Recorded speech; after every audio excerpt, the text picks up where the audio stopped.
ఈ ప్రాతకాల వేళ దేవుని గృహానికి వచ్చుట, తిరిగి లేచిన క్రీస్తును మన ప్రభువును ఆరాధించుట నిజంగా ఇది యొక్క ధన్యతే ఉంటున్నది. కొద్దిసేపటి క్రితమే నేను లోపలికి చేరుకున్నాను. మహత్తరమైన మిషనరీ సేవ కూటములు గత రాత్రి మాకు జరిగినవి. ఒక ఉద్యమం సరిగ్గా మధ్యరాత్రి వరకు బోధ చేయబడినది. మన ప్రభువుని యేసుక్రీస్తును ఆరాధించుటకు ఈ ఉదయం లేచాము. కలిసి కొంటకు కలిసి వచ్చుటకు అనున్నది ఎంతటి అద్భుతం. సహోదరు థామ్ ఇప్పుడే చెప్తున్నట్లుగా ఆయన ఎవరై ఉన్నది, ఆయన రుజువు చేసిన రోజు ఈ రోజై ఉంటున్నది. ఎవరైనా చనిపోగలరు, అయితే తిరిగి లేచుట దేవుడు తీసుకున్నది అవుతున్నది.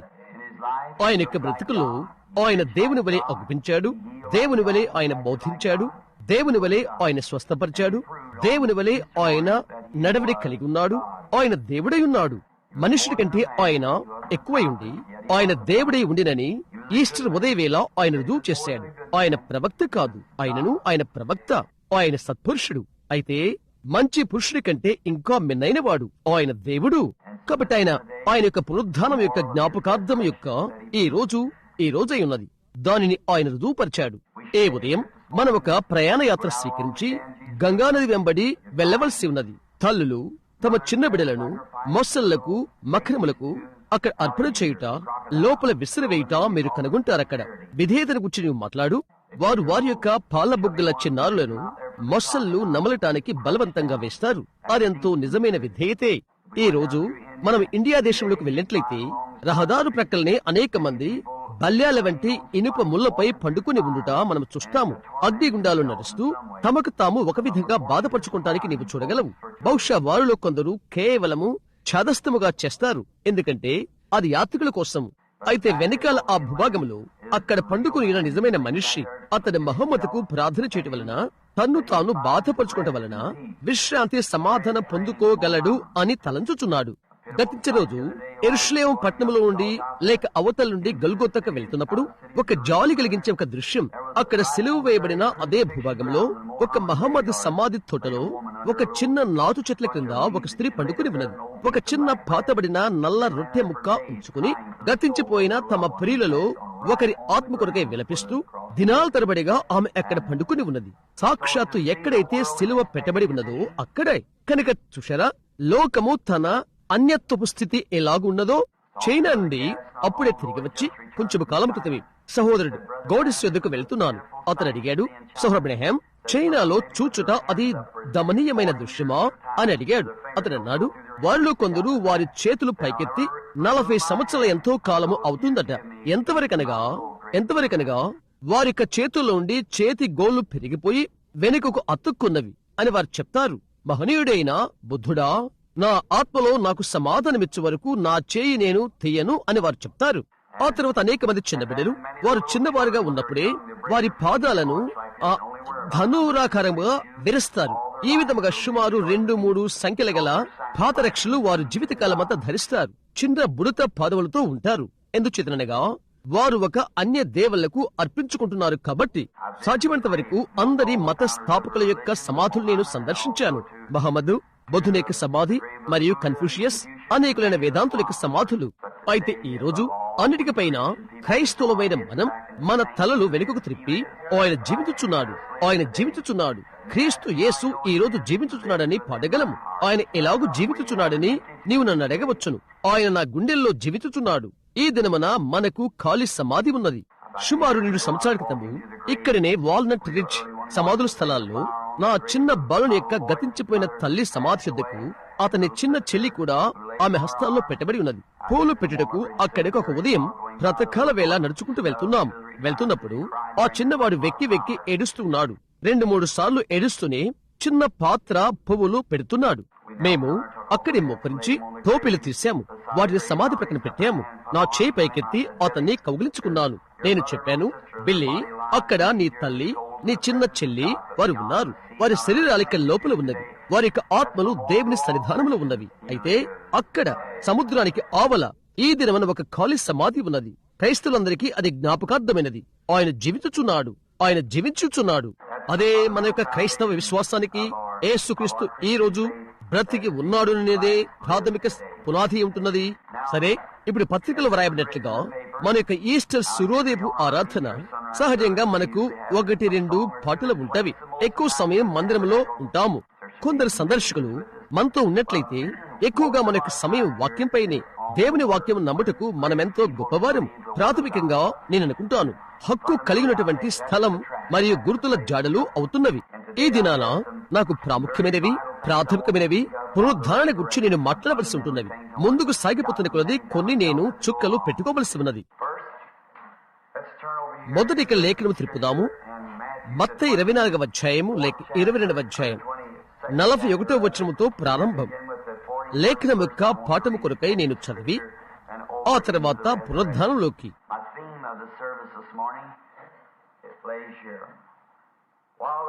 ఈ ఉదయం పరిచర్య యొక్క సారాంశం ఇక్కడ పెట్టబడి ఉన్నది. ఒకప్పుడు పరిచర్యలు కూడి ఉండగా, నన్ను క్షమించండి, నా పాఠమును చదువుట్లో నేను పొరపాటు స్థలం తీశాను. అది మత్తయి 23వ అధ్యాయంలో ఉన్నదనుకుంటాను. ఒక నిమిషం, నన్ను క్షమించండి. గత రాత్రి నేను ఆలస్యంగా ఇంటికి చేరుకున్నాను. ఈ ఉదయం నా లేఖన పాఠమును నిర్ణయించుకోలేదు. ఎక్కడ చదవవలసిన లేఖనము కనుగొనవలెనో.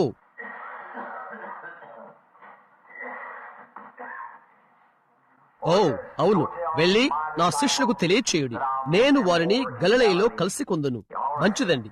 ఇప్పుడు దేవుని కుమారుని యేసుక్రీస్తు ఆయన తిరిగి లేచిన తర్వాత ఈ దీనులైన స్త్రీలకు ఇక్కడ అగ్గిచ్చున్నాడు. ఆయన ఏమి చేయనయున్నది? ఎక్కడైతే ఆయన వారికి అగుపించనని వారికి వాగ్దానం చేశాడో, ఎక్కడైతే ఆయన వారికి అగుపించదనని వాగ్దానం చేస్తున్నాడో, ఆయన వారితో సదాకాలం ఉంటానని చెప్పి ఉన్నాడో, ఆ గల్లేలో వారితో కలవబోచున్నట్టు గూర్చి ఆయన వారికి తెలియచేశాడు. ఇప్పుడు మత్తయి 28వ అధ్యాయం లేదా 7వ వచనం ఆరంభము మనం చదువుదాము. త్వరగా వెళ్లి ఆయన మృతుల్లోండి లేచి ఉన్నాడని ఆయన శిష్యులకు తెలియచేయుడు. ఇదిగో ఆయన గల్లేలోనికి మీకు ముందుగా వెళుచున్నాడు. అక్కడ మీరు ఆయనను చూతురు. ఇదిగో మీతో చెప్పితేనేను. ఆ స్త్రీలకు మరియకు మరియు 2 మరియలకు అది దేవదూత వర్తమానం వింటున్నది. అది ప్రప్రథమ ఈస్టర్ ఉదయవేళ. మహిమకరమైన శుభ సందేశము మారుమ్రోగినది. ఆయన భూమి మీద జీవించున్నప్పుడు ఆయన మానవుల వలె నడిచాడు, మానవుని వలె అగ్గుపించాడు.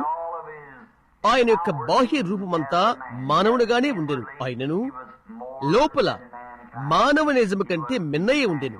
ఆయన ఇమ్మానుయేలు. ఈ రోజు లోకమందు జరిగినటువంటి ఘనమైన జ్ఞాపకము అది అయ్యంటున్నది. ఈ మనుషుని వంటి మనిషి మరొక మనిషి లేడు. ఆయన చెప్పాడు, నా ప్రాణం పెట్టుటకు తిరిగి దాన్ని తీసుకుంటకు నాకు అధికారము కలదు అని. కన్ఫ్యూషియస్, అవును, మరియు మహమ్మద్, బుద్ధుడు తదితరులైన అనేకులు వారు గొప్పవారైన పండితులే. అయితే వారు చనిపోయినప్పుడు అది అంతటితో సమాప్తమైపోయినది. వారు ఇక నిత్యము నిష్క్రమించారు. వారు వారిని సమాధి చేశారు. అది అంతమైపోయినది. అయితే ఈ మనుషుడు ఆయన ప్రాణం పెట్టుటకు మరలా తీసుకున్నటకు అధికారం పొందియున్నాడు. అది చేయగల ఒకే ఒక వ్యక్తి ఆయన. అది కలిగి ఉన్న ఒకే ఒక్కరు ఆయన. చేయగలనని రుజువు చేసినది ఆయనే. కాలాల నుండి మానవునికి భయం పుట్టించినది మరణం. ఈ లోకంలో పుట్టిన ప్రతి మనిషి మరణమును గురించి ఎల్లప్పుడూ భయపడుతూ ఉంటాడు. గొప్పవారైన నెపోలియన్లు, హిట్లర్లు మనకున్నారు. అయితే మరణ ఘడియ వారికి వచ్చినప్పటికీ వారిలో ప్రతి ఒక్కరూ కృంగిపోయారు. పెద్ద పెద్ద దేవ దూషణలు చేసిన వారి పలుకులు నేను విన్నాను. అయితే మరణం వచ్చినప్పటికీ వారిలో ప్రతి ఒక్కరూ తిరిగి కృంగిపోయారు. బాబ్ ఎంగర్సోల్ అతని వలె. అతడు పేరునికైన గొప్ప నాస్తికుడు. అతడు తన గడియారమును తీసి తన బంధువులు ఎదురు పెట్టి, దేవుడున్నట్లయితే ఈ గడియారం టిక్ అన్నప్పటికీ 1 నిమిషంలో నేను చనిపోతాను అని అన్నాడు. తర్వాత నిమిషం దాటిపోయినది. అతడు చావలేదు. ఆహా అను పెద్ద మాటను అతడు అన్నాడు. ఇలాగూ చెప్పాడు, చూశారా, దేవుడను వస్తువే లేదు అని అతడు అన్నాడు. కారణం అది కేవలము లేఖనం యొక్క నెరవేర్పు అవుతుంది. అంత్యదినముల్లో అపహాసకులు వచ్చెదరు. మరి ఇప్పుడు మన మధ్య ఉన్నారు.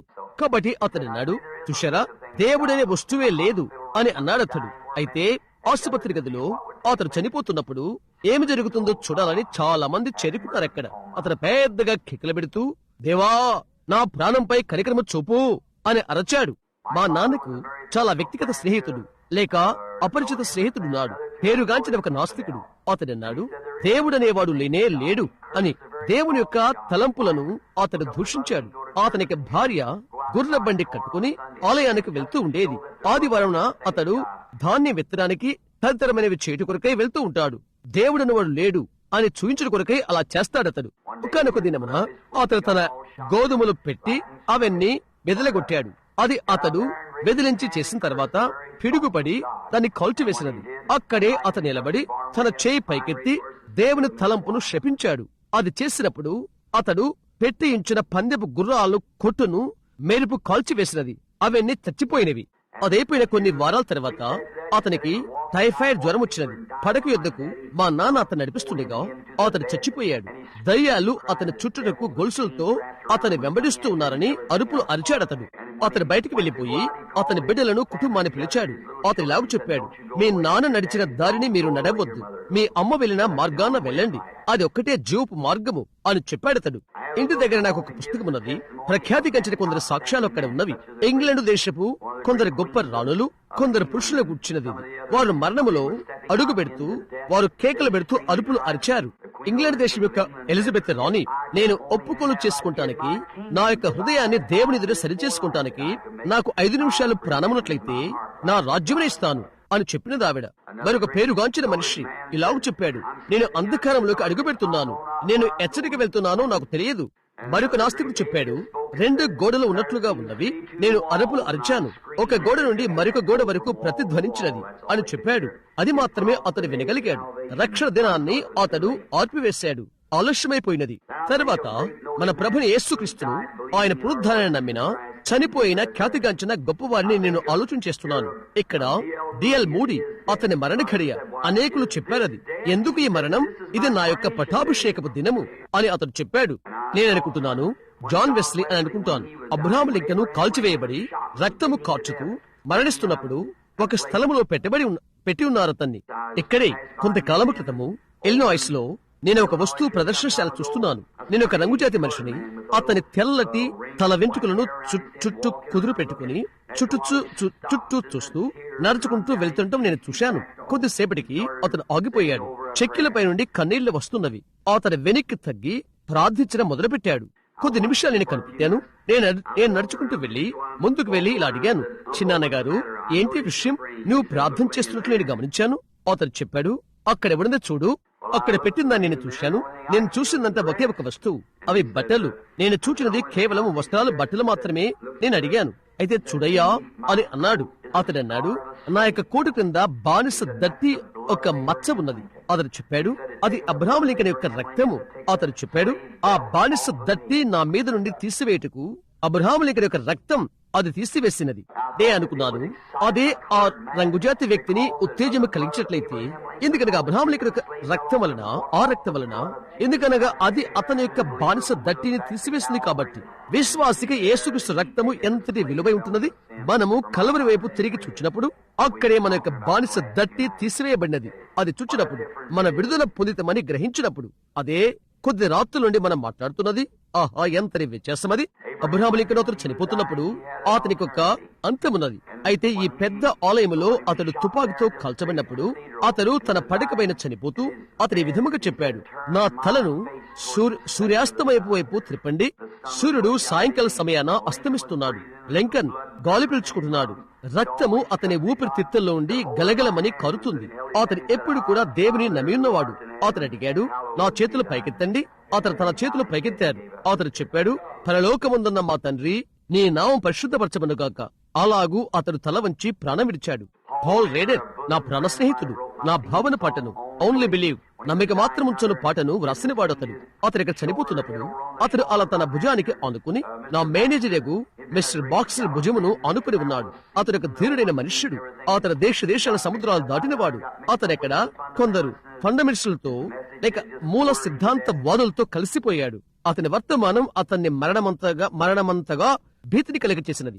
అతను చనిపోతున్నప్పుడు, మరణానికి అతను దగ్గరవుతున్నప్పుడు ఒక గదిలో పండుకొని చనిపోతూ బాధపడుతున్నాడు. ఇక్కడే మనిషి యొక్క నిజ విజయం ఉన్నది. పాల్ అతను ఎప్పుడు కూడా పెద్ద పెద్ద తమాషాలు వేస్తుండేవాడు.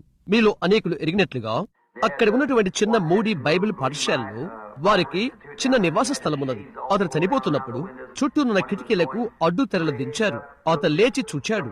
అతను తల దించుకుని ఇలా చెప్పాడు, ఎవరు చనిపోతుంది, నీవా లేక నేనా అని అన్నాడు.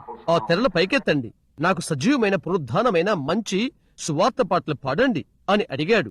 వారు ఆ విధముగా పాటలు పాడటం ప్రారంభించగానే అతడు అన్నాడు, నా సహోదరుని లూక్ ఎక్కడా అని అతని సహోదరుని తీసుకుని వచ్చారు.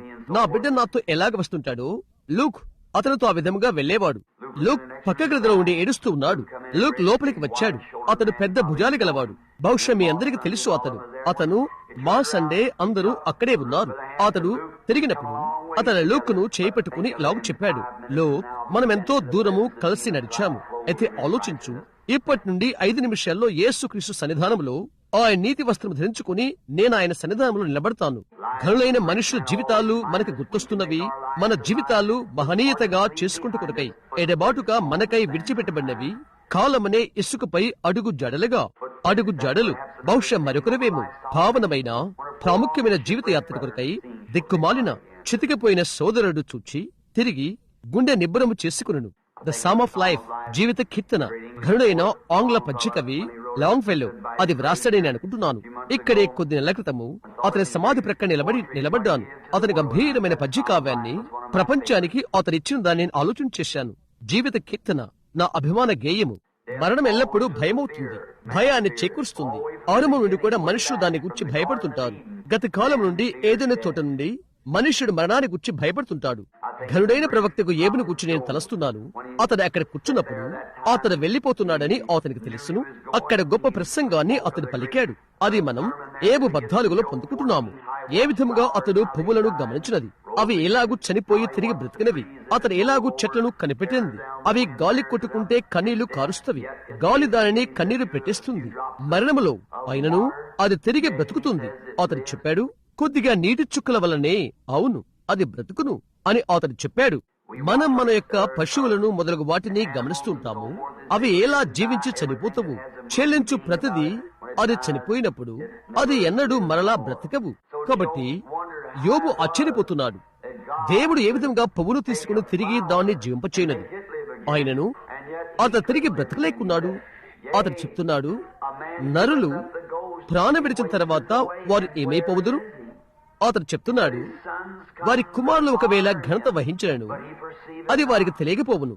ఆ తర్వాత అతను చెప్తున్నాడు, ఓ నీవు పాతాళము నన్ను దాటినేలా ఎంతో మేలు, నీ కోపము చల్లారి వరకు నన్ను చాటున ఉంచినేలా ఎంతో మేలు.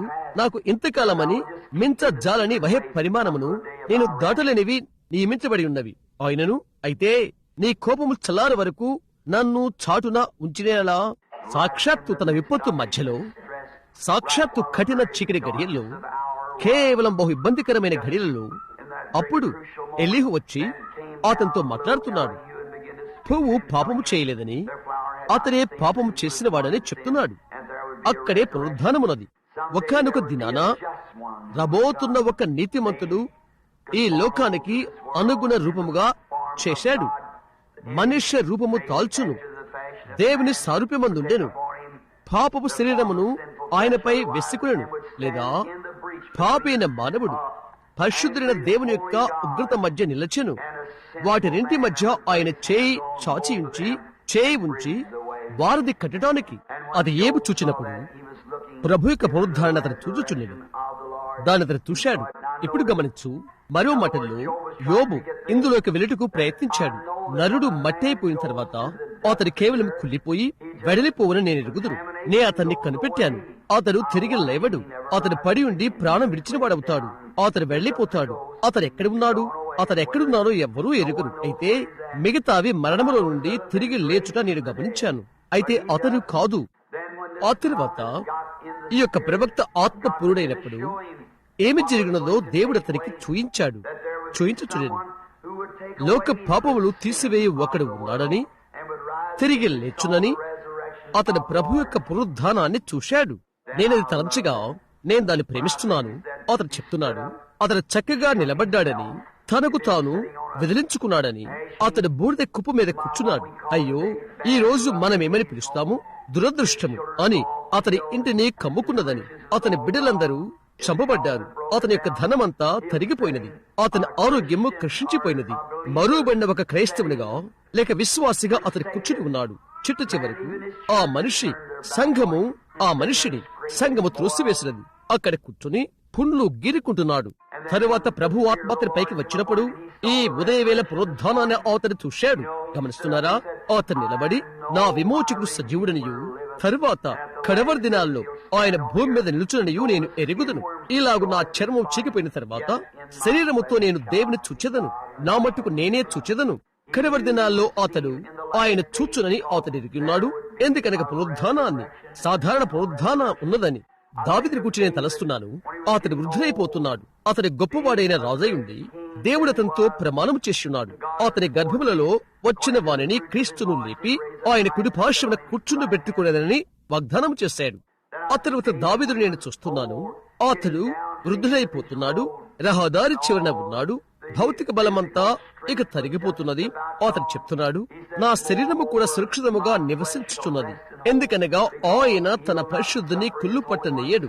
ఆయన ఆత్మను పాతాళములో విడిచిపెట్టాడు.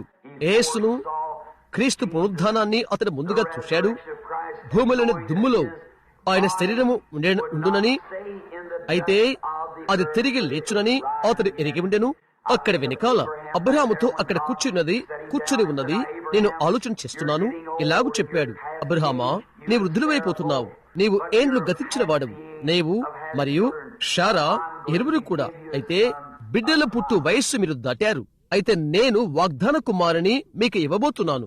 తరువాత ఏ విధముగా అబ్రహాము యాత్ర చేసి వాగ్దాన భూమిలోకి చేరుకున్నది. ఆ తర్వాత ఈ శుభప్రదుడు వచ్చు సమయం వరకు అతడు క్రీస్తు యేసుకు పోలికై ఉండెను కనుక వేచి ఉన్నాడు. ఈ వాగ్దానం 25 సంవత్సరాల తర్వాత కొద్దిగా వాగ్దానం నెరవేర్పు జరగక ముందు దేవుడు అబ్రహామునకు ప్రత్యక్షమై ఆ మరణము ఆయన కుమారుని సిలువ వేయుట చూయించెను. ఆయన తిరిగి లేపి సమస్తము ఆయనకు ఎలాగు ఇచ్చినది ఛాయలు నిష్ఫలము చేసెను. మానవుని చుట్టుకుని ఉన్న సమస్తము మరణము మరి ఇంకా మరణమునకున్న భీతి విఫలమైపోయేను. వారది చూచినప్పుడు వృద్ధుడైన అబ్రహాముకు అందును గుర్చి ముందు దర్శనము ఆయన ఇచ్చాడు. అతడు కణములుగా చేసిన ఈ జంతువుల మొక్కల మధ్య నుండి ఆయన వెళ్లిపోయాను. కొద్ది వారముల క్రితము లేదా గత వారము లేక మునుపు వారము క్రితము మన కూటాల్లో నేను అది తీసుకున్నాను. ఈ తెల్లని చిన్న వెలుగు ఆయన ఎలా చేసినది? అది దేవుడు నిబంధన వాగ్దానమును స్థిరపరచుచు వీటి గుండా దాటిపోయాడు. తరువాత తిరిగి అబ్రహామును ఆశీర్వదించాడు. 100 సంవత్సరాల వృద్ధుడైన ఒక పురుషుని 90 సంవత్సరాల స్త్రీని తిరిగి యవ్వన పురుషునిగా యవ్వన స్త్రీగా మార్చి ఇస్సాకును కుమార్ని పుట్టించాడు. అతని అబ్రహాము సంతానము వచ్చును. అందులో నుండి ఇస్సాకులో నుండి దావీదు వచ్చెను. దావీదులో నుండి క్రీస్తు వచ్చెను. క్రీస్తులో నుండి మృతుల్లో నుండి పునరుద్ధానం వచ్చెను. ఓ ఎంతటి మహిమగల వాగ్దానము అది! ఏ విధముగా కాలాల యందు ఇవన్నీ ముందు గుర్తులుగా దేవుడు ఇచ్చాడో చివరికి పునరుద్ధావతము కొరకు గత కొద్ది దినములు మనము తీసుకున్నట్లుగా ఏ విధముగా ఆ ప్రజలందరూ పాత నిబంధనలోని ప్రవక్తలందరూ వారు పాతి పెట్టబడిన స్థలమును ఎలాగ ఉన్నది మనము తీసుకుని ఉన్నాము. ఈ రోజు మీలో అనేకులు సమాధి తోటకు వెళ్లిపోయి మీ ప్రియులపైన లేక వారి సమాధులపైన పువ్వులు పెడతారు. ఇప్పుడు దీన్ని గమనించండి. పురాతన ప్రవక్తలందరూ మనకున్నట్లుగా ఎటువంటి దైవిక దేవుని వాగ్దానము లేకయే, ఎటువంటి లేఖనము లేకుండగానే పరిశుద్ధాత్మ నాయకత్వ కింద వారు ఉన్నారు. పురాతన మనుషులు పరిశుద్ధాత్మ చేత ప్రేరేపించబడి దేవుని వాక్యము వ్రాసి ఉన్నారు. వారిలో ప్రతి ఒక్కరూ వారు చనిపోవున్నప్పుడు వారు పాలస్తీనాలోనే పాతి పెట్టబడవాలని కోరారు. వారు తెలియచెప్పారు. అనేకులు పాలస్తీనాకు ఆవల మరణించారు. అయితే పాలస్తీనాలో పాతి పెట్టబట్టుకు ఆశించారు. ఎందుచేతనగా పునరుద్ధానం యొక్క ప్రథమ ఫలమును పాలస్తీనా నుండి దేవుడు ఇచ్చి ఉండెను. ఆ తర్వాత యేసు వచ్చాడు. వారేమి చేయుదురని చెప్పబడినో ఆయన ఎడ్ల వారు అలాగే చేశారు. ఆయన బెత్లెహేములో జన్మించినప్పుడు పశుల దొడ్డి ద్వారములనే వచ్చెను. రాజద్రోహ శిక్ష ద్వారానే వెళ్లిపోయాను. ఆయన ఇక్కడ భూమి మీద ఉన్నప్పుడు ఆయన జీవితంలో ఏనాడు కూడా 50 మైళ్ళ ప్రయాణము ఆయన చేసి ఉండలేదు. పాలస్తీనాలో తప్ప ఆయన ఎక్కడికి వెళ్లి ఉండలేదు. ఆయన సువార్త యొక్క వర్తమానము లోకమందలి ప్రతి మూలకు పయనించినది. ఆయన బ్రతుకుల్లో ఏనాడు ఒక పుస్తకము వ్రాయలేదు. ఆయనను గ్రంథము అది ఆయన గురించి వ్రాయబడెను. అన్ని కాలాల్లో అన్నిటికంటే మిన్నగా అమ్మబడిపోయేది అది బైబిల్ గ్రంథము. ఇంకా ఆయన జీవితంలో ఏనాడు కళాశాలకు ఆయన వెళ్ళలేదు. ఆయనను ఆయన గౌరవార్థమై అనేకమైన కళాశాలలు నిలబెట్టబడి ఉన్నవి. భూమిపైననున్న ఏ యొక్క దానికంటే, లేక ఏ పేరు కంటే, లేక ఏ మనుషుడి కంటే ఆయన చాలా దూరము ఎప్పుడు వెళ్ళలేదు. ఆయన అతి దీనమైన తగ్గింపు జీవితమును జీవించెను. ఆయన ఎగతాళి చేయబడి, అపహాస్యము చేయబడి, ఎగతాళి చేయబడెను. ఆయన తన ప్రాణం పెట్టుటకు, తిరిగి ప్రాణమును తీసుకుంటకు ఆయనకు అధికారము కలదని ఆయన చెప్పి ఉన్నాడు. ఏ నరుడైనా ఆ విధముగా హెచ్చించుకోగలడా? ఎవరైనా? అయితే ఆయన ఈస్టర్ ఉదయవేళ తిరిగి లేచినప్పుడు ఆయన వ్యాజ్యమును ఆయన నిరూపించుకున్నాడు. వారాయన చేతుల్లో చిలలి కుట్టిరి, ఆయన కళ్ళలో, ఆయన ప్రక్కలో ముళ్ళ కిరీటము ఆయన తలపై పెట్టిరి. కల్వరిలో దూరాన కనికరము కొరకై కేకలు పెడుతూ ఆయన చనిపోయాడు. ఆయన భూమి మీద ఉన్నప్పుడు ఆయన మనుషుని వలె అగుపించాడు, మనుషుని వలె చెలించాడు. అక్కడి కల్వరిలో ఆయన చనిపోయినప్పుడు మానవుని వలె కనికరం కొరకు ఆయన కేకలు వేశాడు. అయితే ఈస్టర్ ఉదయవేళ ఆయన తిరిగి లేచి మానవుని కంటే గొప్పవాడని ఆయన నిరూపించుకున్నాడు. ఆయన దేవుడు. ఆయన ప్రాణం పెట్టుటకు ఆయనకు అధికారం కలదు. ఇప్పుడు ఆ ఉదయవేళ ప్రథమ విషయం, శిష్యులు ఆ చిన్న మందంతా దిగులు పడిపోయారు. ఏమి జరిగిందో వారికి తెలియదు. వారిలో కొందరు వారి వారి చేపల వలలకై తిరిగి వెళ్లిపోయారు. మరణమంటే ఏదో ముంగుర్తుగా, మరణమనగా ఎంతటి భీకరమైనదో మన క్రైస్తవ మతము గుండా వచ్చిన స్థాపకుల వరకు నేను ఈ ఉదయం వ్యక్తపరిచిన ఈ పితరులకు వాగ్దానములు ఎలా ఇవ్వబడినో అది ముంగుర్తై ఉన్నది. ఇప్పుడు అది ఎక్కడ ఉన్నదో ఆ గృహమునకు వద్దాం. చిన్నవారైన ఈ శిష్యులు ఆరంభమందు ఈ చిన్న గుంపు ద్వేషించబడ్డారు. ఈ భూమికి సంబంధించిన అనేకులైన స్నేహితులు వారికి లేరు. ఎవరైనా యేసుక్రీస్తును సేవిస్తే ఈ భూమిలో ఎక్కువ మంది స్నేహితులు వారికి ఉండరు. నీ స్వంత ఒప్పుకోలుపై నీవు నిలబడవలసి ఉంటున్నది. అనేక పర్యాయాలు నీవుగానే నిలబడవలసి వస్తుంది. అయితే ఆయన నీతో నిలబడతానని ఆయన వాగ్దానం చేశాడు. యుగ పర్యంతము నేను మీతో కూడా ఉందును. నేను ఆయన చూస్తూ ఉండగా దాన్ని మనం చూద్దాం. ఆయన కొనిపోబడ్డాడు. వారు ఎదురు చూశారు, ఎందుకంటే ఆయన అద్భుతాలు చేయగలడు. ఆయన ఒప్పుకున్నాడు. ఆయన ఏమి చేయడని తండ్రి ఆయనకు చూయించినది ఆయన చేశాడు. అయితే ఆయన అద్భుతములు చేయువాడు. పిలాతు చేతులకు ఆయన అప్పజెప్పడినప్పుడు ఆయన బట్టలు పైనుండి క్రిందకు చింపివేశారు. ఒక్క నిలబెట్టి ఆయనను గుద్దలు గుద్ది నల్లగొట్టుతూ ముఖంపై ఉమ్మి వేస్తున్న దేవుని మెస్సయ్య ఎలా వారు ఎదురు చూడగలరు? చివరకు నోరు తెరిచి ఒక్క మాట కూడా పలకలేదు. వారి గుండెలను వారు బద్దలు చేసుకున్నారు. సాక్షాత్తు తన చేతులు చాచిన ఆ మనిషి నిమ్మలమగును కాక గాలులు, సముద్ర అలలు ఆయనకు లోబడినవి. సమాధి స్థలానికి వెళ్తున్న సమూహాన్ని నిలబెట్టి ఆయన హస్తాన్ని పాడి మీద పెట్టి, చిన్నవాడా, నేను నీతో చెప్పుచున్నాను లెమ్ము అనగా అతడు తిరిగి లేచెను. ఈయన యాయూరను ఒక చిన్న యాజకుడు యేసుతో కలిసి కూర్చున్నాడు. అతని విశ్వాసిగా మారాడు. అతని కుమార్తె చనిపోగా హృదయ వేదంతో ఉండగా అతని ఇంటికి వెళ్ళినది ఆయనే. ఆయన లోపలికి వెళ్లి నిశ్శబ్దముగా ఉండుడి, ఎందుకనగా చిన్నది నిద్రిస్తున్నదే కాని చనిపోలేదని ఆయనే చెప్పాడు. నిజంగా వారు ఎరిగి ముందరు. నిజంగా ఒక్కటి అక్కడ ఉండి ఉన్నది. ఆయన లోపలికి వెళ్లి చేయి పెట్టుకుని ఆమె వైపు చూచి, చిన్నదానా, లెమ్మని నీతో చెప్పుచున్నానని చెప్పాడు. చనిపోయిన ఆ చిన్నది, ఆమె ఆత్మ వెళ్లిపోయినది, ఆమె బ్రతికి నిలబడినది. ఎలాగూ ఆయన లాజరు సమాధికి వెళ్లిపోయి మానవులే ఎచ్చాడు. ఆయన చెక్కిళ్లపై నుండి కన్నీళ్లు రాలినవి. ఆయనకు నిలబడి ఎచ్చినప్పుడు 4 దినాల క్రితం చనిపోయిన మనుషుడు పురుగులు శరీరాన్ని తిని అతని శరీరం నుండి బయటికి వస్తున్నవి. అయితే ఆయన చిన్న రూపము తిరిగి లేచినట్లుగా ఆయన చూస్తున్నాము. నేనే పునరుద్ధానమును, జీవమునై ఉన్నాను అని ఆయన చెప్పాడు. నా యందు విశ్వాసముంచిన వాడు అతడు చనిపోయేను, అతడు బ్రతుకును. బ్రతికి నా యందు విశ్వాసముంచిన వాడు ఇక ఎన్నటికీ చనిపోడు. అది ఆలోచించేయి. నా యందు విశ్వాసించిన వాడు ఇక ఎన్నడూ చనిపోడు. ఎంతటి నిరీక్షణ మనకున్నది ఈ ఉదయవేళ. మన ప్రియుల సమాధులను మనము సందర్శించినప్పుడు ఆయన జీవించుచున్నాడు, ఎన్నడూ చనిపోడు, నిత్య జీవము కలిగి ఉన్నాడు అని పరిశుద్ధాత్మ సాక్ష్యం పలుకుతుండగా ఈ మత్స్య శరీరమునకు ఎంత నిరీక్షణ ఉన్నది. ఆయనను మన శరీరమును మన భక్తుల సమాధిలోనికి మనము తరలించుచున్నాము. అయితే లోపల వారు బ్రతికి ఉన్నారు, ఒక చోట వారు జీవిస్తున్నారు. ఆయన నిలబడి నేనే పునరుద్ధానమును, జీవమునై ఉన్నానని చెప్పాడు. అక్కడ ఒక మనుషుడు పడి ఉన్నాడు. రాయిని తీయుడి అని ఆయన చెప్పాడు. మురిగిపోయిన అతని శరీరము, ఆ శరీరం యొక్క కంపు కుట్టు వాసన, అది ఎలాంటిదో మీకు తెలుసును. వారిది లేపినప్పుడు ఆ చుట్టూ రోగి వాసన కొడుతుంది. అయితే ఆయన చెప్పాడు, లాజరు బయటికి రమ్మని పలికాడు. 4 దినాలుగా చనిపోయిన మనుషుడు సమాధిలోని తిరిగి లేచాడు. అలాంటి బలముతో ఉన్న మనిషిని వారు ఎలాగ చూడగలరు? సిలువలో వేలాడుతూ గొప్ప హేళనల అపహాస్యాల మధ్య, సైనికుల ఒమ్మి ముద్దుల మధ్య అది వారు ఆయన ఎగతాళి చేశారు. ఆయన గడ్డాన్ని లాగుతున్నారు. ఆయన ముఖం నుండి గుప్పిడి గడ్డాన్ని లాగి తల మీద కొట్టి, నిన్ను కొట్టిందెవరో ప్రవచింపుము అని అంటున్నారు. రోమా శిలలు ఆయన చేతుల్లోనూ కాళ్ళలోనూ దిగ్గొట్టబడ్డం వారు చూచి ఏ విధముగా అలాగూ చనిపోతున్న మనిషిని వారు చూడగలరు? ఎందుకనగా దేవుడు న్యాయ తీర్పును అవశ్యమని కోరాడు. మరి క్రీస్తు మన న్యాయ తీర్పును స్వీకరించాడు. వారు ఎంతగా నిరుత్సాహపడిపోయారో కదా. తిరిగి వారు వారి యొక్క చేపల పట్టు వలల యొద్దకు తిరిగి వెళ్లిపోయారు. పేతురు అన్నాడు, నేను చేపలు పట్టబోతున్నాను అని అన్నాడు. శిష్యులు అన్నారు, నేను నీతో కూడా వస్తాం అని అన్నారు. వారు అలాగ చేశారు. వారందరూ కూడా నిరుత్సాహపడిపోయారు, నిరాశ చెందారు.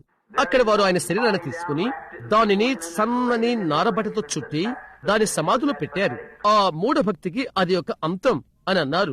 లోకం ఎంతగానో ఆయనకు వ్యతిరేకము. వారన్నారు, ఆయన పరిశుద్ధ గుండ్రాయి అని, ఆయన పిచ్చివాడు, ఆయన వెర్రి భక్తి కలిగిన వాడు మొదలైన విధముగా అన్నారు వారు. అయితే ఆయన చెప్పినాడు, ఆయన దేవుడు అని. ఆయన వలె కనిపించాడు. ఆయన వలె నడిచాడు. ఆయన దేవుడి ఆయన రుజువు చేశాడు. అవునది యథార్థం. కొంచెం కాలం క్రితము ఒక స్త్రీ అడిగినది, ఇది నేను అనేక సార్లు చెప్పి ఉంటిని. ఆమె అన్నది, సహోదరు అబ్రహాం ఆయన దైవము కాదు, ఒక విజ్ఞాన శాస్త్ర క్రైస్తవురాలు అన్నది. ఆయన కేవలం మానవుడు మాత్రమే, ఆయన ఒక మనుష్యుడు అంతే అని అన్నది. నేను చెప్పిన్నాను, ఆయన మనుష్యుడు వలె మనుష్యుని మించున్నవాడు. ఆయన దేవుడు. ఆయన దేవుడైనా కావాలి లేదా మోసగాడైనా కావాలి అని అన్నాను. ఆమె చెప్పినది, సరే మరి లాజరు సమాధి యొద్ద ఆయన ఏడ్చాడే, ఆయన మనుషుడు తప్ప మరొకటి కాదని రుజువు చేసి ఉన్నాడు. నేను చెప్పినాను, ఆయన ఏడుస్తున్నప్పుడు ఆయన మనుషుల వలె ఏడ్చాడు. అయితే ఆయన చనిపోయిన వారిని లేపినప్పుడు ఆయన దేవుడని ఆయన రుజువుపరుచుకున్నాడు. అవునది నిజం. నేను చెప్పాను, ఆయన ఆకలిగా ఉన్నప్పుడు ఆయన మానవుల వలె ఆకలిగా ఉన్నాడు. అంజూరపు చెట్టు ఎదురు నిలబడి తినటానికి ఏదైనా ఉన్నదా అని వెతికిన ఒక్క మనుష్యుడు కొద్ది రోజుల తర్వాత కొన్ని రొట్టెలు తీసుకుని, సుమారు 2 బిస్కెట్లు తీసుకుని, 2 చేపలను తీసుకుని, ఉడికిన చేపతో 5,000 మందికి ఆహారం పెట్టిన ఆ మనిషిని ఊహించగలవా? అక్కడి కల్వరిలో ఆకాశానికి భూమికి మధ్య వేలాడుతూ నేను దప్పికొనుచున్నాను అని కేకలు పెట్టిన మనిషి నీటిని ద్రాక్షసముగా మార్చాడు. ఆ మనిషిని ఊహించగలవా?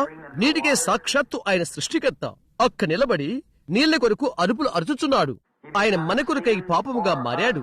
ఆయన పేదరికాన్ని బట్టి మనలను ఐశ్వర్యవంతులుగా చేటి కొరకై ఆయన పాపి వలె చనిపోయాడు. మన యందు, మన మరణమందు దేవుని కుమారులు కుమార్తెలు చనిపోవుటకు మరణముల మధ్య వ్యత్యాసము ఏంటి అని నేను ఆలోచించేస్తున్నాను. పెద్ద తండ్రి అయిన హే ఇక్కడ ఉండెను. ఆయన చనిపోతున్నప్పుడు అతని బిడ్డలను తన పడక ప్రక్కకు పిలుచుకున్నాడు. అక్కడ అతడు స్పృహలేని స్థితిలో 2-3 రోజులు పడి ఉన్నాడు. అతనికి ఒక సామెత ఉన్నది, ప్రియమైన వారలారా నా ప్రాణమును దీవించు అతడు చెప్పాడు. అతడు తన బిడ్డలను తన పడక ప్రక్కకు పిలిచాడు. పొడవాటి తెల్లని నునుపైన గడ్డం అతనికి ఉన్నది. అతడు చెప్పాడు, ప్రియమైన వారలారా నా ప్రాణమును దీవించు. హే నాన్న, చనిపోతున్నాడని మీరు అనుకుంటున్నారు. నేను చనిపోను, ఎందుకంటే యేసు జీవించుచున్నాడు కనుక నేను జీవిస్తాను. అతడక్కడ తన బిడ్డల ఒక్కొక్కరిని దీవించాడు. నా చేతులు పైకెత్తండి. తన చేతులను అతడు పైకెత్తలేకపోయాడు. కుమారులు ఒకరు ఒక ప్రక్కకి వచ్చి ఆ చేయిని పైకెత్తాడు, మరొకడు ఆ చేయి పైకెత్తాడు. అతడు పాడుటకు ప్రారంభించాడు. అతని నేత్రాలు పరలోక వైపునకు చూస్తూ ఉండగా, హోయానంద సుదినము, యేసు నా పాపములు కడిగినందున ఎలా ప్రార్థించాలో, అనుదినము ఎలా ఆనందించాలో ఆయన నాకు నేర్పాడు అని అతడు చెప్పాడు. కళ్ళు మూసుకున్నాడు. దేవుని కలుసుకుంటానికి వెళ్లిపోయాడు. ఆ విధంగా నేను వెళ్లాలని నేను మీతో చెప్తున్నాను. అదే మార్గము. యేసుక్రీస్తులో నేను చనిపోయేదను కాక. ఆ తర్వాత ఆయన శిష్యులందరూ అది చూచి నిరాశ తదితరమైన తర్వాత, మిగతావైన తర్వాత ఆయన వారిని కృంగు చేసిన వారినిగా గుపిస్తుందని అందరూ చేపల పట్టడానికి వెనుకకు వెళ్లిపోయారు. ఒకరు తన పనికి వెళ్లిపోయాడు, మరొకరు ఈ దారిన వెళ్లిపోయాడు. ఈ ఉదయవేళ సమాధి నుండి మనం ప్రారంభిద్దాము. ఆయన పునరుద్ధానం తర్వాత మరియా మార్త, ఇంకా మగ్దలేని మరియా, యేసు తల్లి మరియా, అది ఉదయం ప్రాతకాల వేళ ఆయన శరీరాన్ని భూమిలో వారు పెట్టారు. సబ్బాత్ దినాన వారు ఏ పని చేయకూడదు, అది వారి పద్ధతి కనుక ఆయన శుక్రవారం మధ్యాహ్నం 3 గంటల వేళలో చనిపోయి ఆదివారం ఉదయం పెందల కన్నే లేచాడు. ఈ సూర్యోదయ ఆరాధనలో ఈ ఉదయం మీరు ఇక్కడ ఉండగానే ఈ ప్రశ్నను నేను చక్కబెట్టాలని ఆశపడుతున్నాను. అనేక మంది అంటారు, అలాగైతే ఆయన సమాధిలో 3 రాత్రులు 3 పగళ్ళు ఉంటాడని ఆయన చెప్పినది ఎలాగ నెరవేరుతుంది? ఏ విధంగా సాధ్యమవుతున్నది? ఆయన అది చేయునని ఆయన చెప్పలేదు. 3 దినముల్లోగా నా శరీరము లేపుదును అని ఆయన చెప్పాడు. అవునా? ఆయన అలా చేటుకు హేతువేదనగా లేఖనములో ఒక చోట దావీదు ఇలా చెప్పి ఉండెను, నేను ఆయన ఆత్మను పాతాళములో విడువను, నా పరిశుద్ధిని కుళ్ళుపట్టనీయను అని ఆయన చెప్పాడు. మానవ దేహము 72 గంటల తర్వాత 3 రాత్రులు 3 పగళ్లు 72 గంటల తర్వాత కుళ్ళు పట్టునని ఆయనకు తెలుసు. కొన్నిసార్లు 3 రాత్రులు 3 పగలక ముందే దేవుడు ఆయన లేపనై ఉండెను. కాబట్టి ఆయన శుక్రవారం మధ్యాహ్నం 3 గంటలకు చనిపోయి ఆదివారం పెందలకన్నే లేచాడు. ఇప్పుడు ఇక్కడే చిన్న నాటకం తీసుకుందాము. ఒక క్షణము ఆగి గమనిద్దాము. అలాగే రాత్రంతా కూడా ఆయన నేను చూడగలుగుతున్నాను. దీనురాలైన వృద్ధురాలైన మరియా, ఆమె గుండె పగిలిపోయినది. అనేకులు ఆలోచనలు బయలుపరిచినట్లుగా ఆమె గుండెలో కత్తి దూసుకుని పోవునని ప్రవక్తి అన్న ఆమెతో చెప్పి ఉన్నది. ఆయన దేహము ఎంతగా నలగొట్టబడిందో, తన సొంత ప్రియమైన బిడ్డ శిలువలో వ్రేలాడుతూ సంఘానికి ఎంత హీనత తెబడినదో, అయినప్పటికీ ఆ తల్లి యొక్క ప్రేమ ఆమె గుండెల్లో పొంగి పొరలనది. ఆయన చేసింది ఏమి లేదు కానీ అదెంతో హీనమో. ఆయన రాజద్రోహ శిక్షతో చనిపోయాడు. ఈ రోజు నేరము చేసినవాడు ఉరి తీయబడి విద్యుత్ ప్రభావం పంపించి చంపుట అలాంటిదది. ఆ విధముగా ఆయన చనిపోయాడు. అవమానముతో హీనమైన తీర్పుతో చనిపోయాడు. శరా, దేవుడు ఏ విధముగా పాపమును శిక్షించునో ఆ తర్వాత ఆమె ఎంతగా ఏడ్చిందో. ఒకవేళ రాత్రంతా దుఃఖించినదేమో. మగ్దలేని మరియా ఆయన శక్తిని ఆమె ఎరిగి ఉన్నది. ఎవరిలో ఉండే దానికంటే ఒక ప్రత్యేకమైనది ఆయనలో ఉన్నదని ఆమెకు తెలుసును. ఆమెలో ఉండి 7 దయ్యములు వెళ్లిపోయినవి, వెళ్ళగొట్టబడినది. ప్రతి ఒక్కరికి కూడా యేసుక్రీస్తు శక్తి ద్వారా విడుదల పొందిన ప్రతి ఒక్కరికి కూడా వారు ఎక్కడున్నారో వారికి తెలుసును. ఎవరైనా ఎప్పుడైనా ఆయన మహోన్నతమైన సన్నిధానంలోకి వచ్చి ఉన్న రీతిగా ఉండలేరు. నీవు మార్చబడ్డావు, నీకు ఒకటి జరిగినది. ఓ, నీవు సగం నిలబడి తాత్వికము చేసి ఇది ఊహించి ఇది ఒక దానిని అంగీకరించి లేక మరొక సిద్ధాంతాన్ని లేక మరో అలాంటి దానిని అయితే మేము సిద్ధాంతాలను నమ్మము. మేము యేసుక్రీస్తు యొక్క పునరుద్ధాన శక్తిని నమ్ముతాము. ఆయన సన్నిధానంలోకి నీవు వచ్చినప్పుడు నిన్ను మార్చే ఒకటి నీ జీవితంలో జరుగుతుంది. ఇక నీవు అలాగే ఉండవు. క్రీస్తు సన్నిధానంలో ఉండిన ఒకరు అలాగే ఉండరు. కాబట్టి ఆమెలో నుండి 7 దయ్యాలు వెళ్ళగొట్టబడినవి. గర్వము, అసూయ, ఆమె వంటి వారు ఇంకొకరు లేరని బహుశా ఆమె తలంచి ఉండవచ్చును. అయితే నీవు శుద్ధురాలు కమ్ము అని యేసు పలికి చెప్పినప్పుడు అదంతా ఆమెను విడిచిపోయినది. ఆమె నూతన వ్యక్తిగా మారిపోయినది. ఆమె ఇక ఎన్నడూ ఆమె దృష్టికి ఆమె అందంగా లేదు. అయితే ఆమెకు ఆమె దయాలత్వము, దీనత్వము అనే వస్త్రాలతో కప్పుకున్నది మరియు యజమానుని వెంబడించినది. ఆమె ఆయన్ని ప్రేమించినది. ఆ తర్వాత ఈస్టర్ ఉదయవేళ నేను ఆమెను చూస్తున్నాను. ఆయన శిష్యుల్లో కొందరు చేపల పట్టు వలలు లాక్కొని వచ్చుటకు వెళ్లిపోయారు. కొందరు తమ ఇండ్లకు వెళ్లిపోయారు. కొందరు పలు విధములుగా వారు పనులకు వెళ్లిపోయారు. తరువాత పెందలకడని తల్లి అయిన మరియా, మగ్దలేని మరియా సమాధి యుద్ధకు వెళ్ళుటకు కొండ పక్క నుండి సాగిపోవుట నేను చూడగలుగుతున్నాను. వారి యుద్ధ కొన్ని సుగంధ ద్రవ్యాలు ఉన్నవి. ఆయన శరీరానికి పూసి ఆయన్ను అక్కడ పెట్టాలనుకున్నారు. కాబట్టి వారు కొండ యుద్ధకు చేరుకున్నప్పటికీ మరొక దృశ్యాన్ని నేను చూస్తున్నాను. ఇక్కడ చూద్దాం. కొందరు గుంపు సైనికులు అక్కడే నిలబడి ఉండుట నేను చూడగలుగుతున్నాను. రాత్రంతా వారు పేకాట ఆడుకుంటూ లేక పాచికలు పెడుతున్నారు, లేక పాచికలాట ఆడుతున్నారు నేల మీద. వారు అలాగే సాగిపోతూ ఉన్నారు. వారిలో కొందరు చెప్పుకుంటున్నారు, చూడు, ఆ మోసగాడు నీకు జ్ఞాపకం ఉన్నాడా? 3 రోజుల్లో ఆయన లేస్తారని చెప్పి ఉన్నాడు. కనుక మనం ఇప్పుడు చూద్దాం, సమాధి యుద్ధకు వెళదాం. వారు అక్కడ నడుచుకుంటూ వచ్చుచు వారి గుండె మీద కొట్టుకుంటూ ఆ విధముగా వారి రోమా సర్వంగ కవచాన్ని విసిరివేశారు. రోమా ఖడ్గాన్ని కూడా. అతను ఏమి చేయగలడో మేము చూస్తాం అని అంటున్నారు. ఎందుకంటే రోమా ముద్రతో సమాధి ముద్రించబడినది. ఆ ముద్రను విప్పిన వారికి శ్రమ. ఒక రాయి అక్కడ పెట్టబడి ఉన్నది. దాన్ని 100 మంది తీసుకుని వచ్చారు. అనగా 100 మంది అక్కడకు దాన్ని తరలించుకుని వచ్చారు. పెద్ద రాయిని సమాధి యుద్ధకు వారు మరలా తరలించుకొచ్చారు. ఆయన ఇక్కడే బహుక్షేమంగా ఉన్నాడు. వారు మంచి సమయాన్ని కలిగి ఉన్నారు. అయితే వారు వచ్చుచుండగా అది సంపూర్ణంగా తెల్లవారిపోయినది. కొండ పక్కగా వారు వస్తున్నారు. పెందలకడనే బహుశా ఒకరిని ఒకరు చేతులు పట్టుకుని వెళ్తున్నారు. ఓహో, కొండ పక్కకుండా వారు ఎలాగ వెళుచున్నారు నిజంగా చూడగలుగుతున్నాను. చూడు, సమాధి మీద నుండి ఎవరు ఆ రాయిని తీస్తారు? ఏం చేద్దాం? అది ఎలా మనం తీయగలుగుతాము అని తల్లి అయిన మరియా, మగ్దలేని మరియతో అనుట నేను వినగలుగుతున్నాను. దేవుడు ఆ విషయం చూసుకుంటాడు అని తిరిగి మరియ చెప్పుట కూడా నేను వింటున్నాను. అదే ప్రాముఖ్యమైన విషయం. ఎలాగు నేనది చేయబోతున్నాను అని ప్రజలు చెప్పుట, దాని గురించి దేవుడు జాగ్రత్త తీసుకుంటాడు. నీవు అలా ముందుకు సాగు. చూశారా, మిగతాదంతా దేవుడు జాగ్రత్త తీసుకుంటాడు. ఆ తర్వాత అకస్మాత్తుగా నక్షత్రాలన్నీ కాంతి విహీనమైపోతున్నవి. మొదట జరిగింది ఏంటో తెలుసా? ఒకే ఒక నక్షత్రం విడిచిపెట్టబడినది. అది దూరానున్న పెద్దగా ప్రకాశిస్తున్న తెల్లవారు చుక్క, తెల్లవారి నక్షత్రం. ఏ విధముగా ప్రతిదీ సైనికులు నవ్వులాట చేస్తుంది నేను గమనించగలుగుతున్నాను. చూడు, ఇక తెల్లవారిందే, ఇంతవరకు ఏమి జరగలేదు. వారు అలా వెళ్తూ చెప్పుకుంటున్నారు. చూశారా, ఆయన కేవలం మోసగాడు. ఈ దినాల్లో, మరొక దినాల్లో ఇవన్నీ చేస్తానని చెప్పుకున్న అనేకులైన మోసగాళ్ల వల్లే ఆయన ఒక మనుషుడే అని అంటున్నారు. అయితే అకస్మాత్తుగా చిన్న చిన్న పక్షులు, రాబిన్లు పాటలు పాడుట నిలిపివేయబడినవి. అది నేను ఊహిస్తున్నాను. పక్షులు పాటలు నిలిపివేసినవి. పద్య కావ్య రచయిత ఇలా చెప్పాడు. చివరికి పక్షులు వాటి పాటలు నిలిపివేయడంతగా ఆయన స్వరం ఎంతో మాధుర్యం ఒకటి జరుగుటకు సంసిద్ధమై ఉన్నది. గంభీరమైన వేకువ నక్షత్రం ఆ దూరాన దాని స్థానంలో వేలాడుతూ ఉంట నేను చూడగలుగుతున్నాను. కాలానికి ఆరంభం ముందే అది అక్కడ వేలాడుతున్నది, కదులుతూ ఉన్నది. అది గుండ్రమైపోతున్నది. మరియా తదితరులు దాన్ని గమనిస్తున్నారు. అది ఏం చేస్తుంది? అది దేవదూత. ఆయన ఎక్కడ పెట్టారు? ఆ సమాధి వైపు చూస్తున్నది. లేఖనం నెరవేర్పు కొరకై సంసిద్ధమవుతున్నది. సహోదరి సహోదరుడా, నీవు భయపడవద్దు. దేవుని యొక్క లేఖనము ఎప్పుడైనా నెరవేర్పు జరగబడుతున్నప్పుడు అది అక్కడే ఉంటున్నది. ఆ నక్షత్రం తన యాత్ర స్వీకరించి చుట్టూ తిరుగుచుండడం నేను చూడగలుగుతున్నాను. వందల మంది బలశాలులకు రోమీయులు వారి కత్తులు పట్టుకుని ఇప్పుడు ఏం జరుగుతుందో చూద్దాం అని చెప్తూ అక్కడ నిలబడి ఉండుట నేను చూడగలుగుతున్నాను. అకస్మాత్తుగా ఈ మహోన్నతమైన అగ్నిగోళము తన లోకముని ఎగురుతూ వచ్చి సమాధి వద్ద నిలబడిపోయినది. అది బలవంతుడైన దేవుని దూతగా మారిపోయి ఆయన అక్కడ నిలబడిపోయాడు. రాను వారు భ్రమపడిపోయి చచ్చిపోయిన వారి వలె నేలపై పడిపోయారు. ఆయన హస్తం యొక్క చిన్న పూత ద్వారా అక్కడ పెట్టి ఉన్న రాయిని ఆయన వెనుకకు తీశాడు. రోమా ముద్రను పగలగొట్టాడు. రోమా ముద్ర అర్థమేంటి? ఆయన ఎడల సంయుక్త రాష్ట్రముల ముద్ర కంటే మరేమీ కాదు. మరి దేనికంటే అది ఏమీ కాదు. లేక సంఘం యొక్క ముద్ర కంటే మరి దేనికంటే అది కాదు. దేవుడు జీవించవలసి ఉన్నది. ఆయన బయటికి రావలసి ఉన్నది. ఆయన మృతుల్లో ఉండడు కాబట్టి ఆయన దానిని వెనుకకు తీసి దాన్ని బయటికి దొరలించాడు. ఆయన అక్కడ నిలబడ్డాడు. ఇప్పుడు ఎవరు చేస్తున్నారు?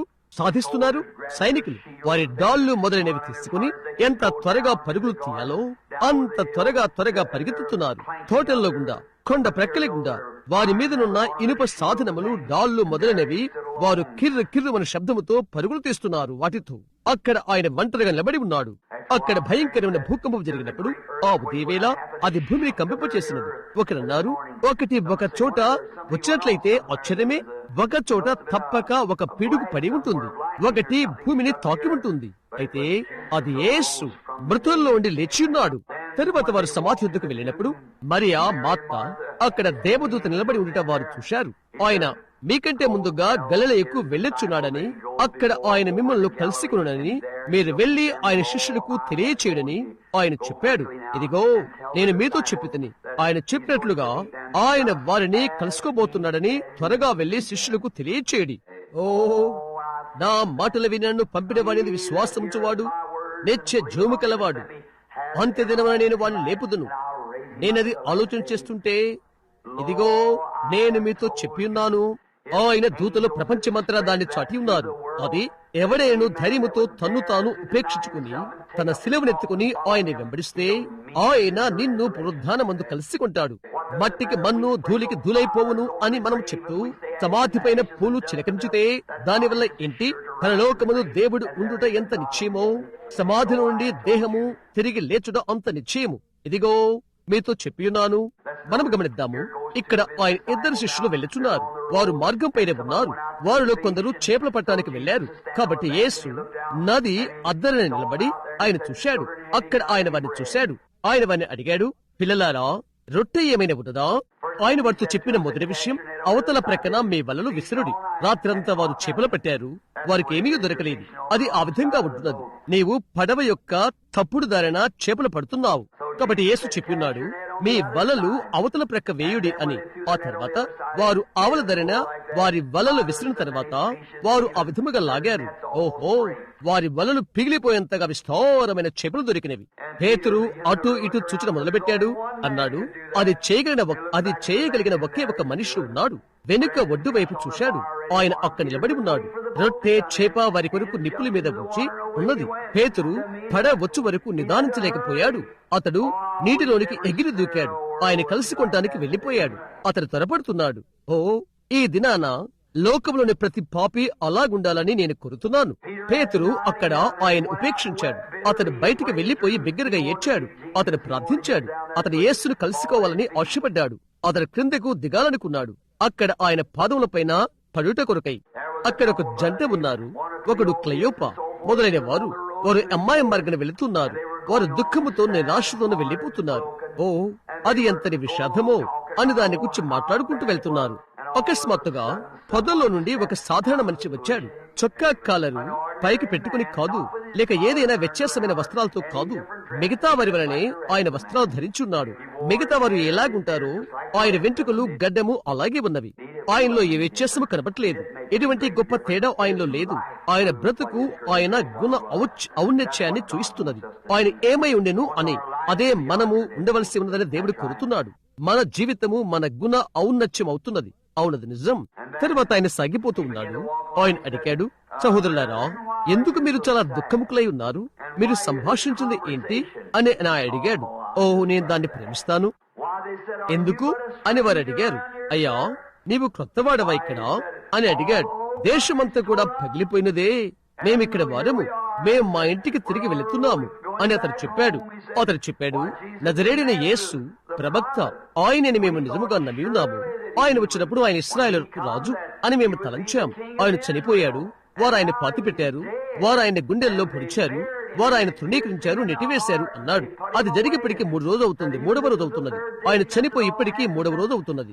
ఇంకా చెప్తున్నాడు, కొందరు స్త్రీలు సమాధి వద్దకు వెళ్లి దేవదూతల దర్శనాన్ని చూశారు. తిరిగి వచ్చి ఆయన బ్రతికి ఉన్నాడని చెప్పి ఉన్నారు. అయితే అంటున్నాడు, ఓ, మేము ఆ కథను నమ్మలేకపోతున్నాము.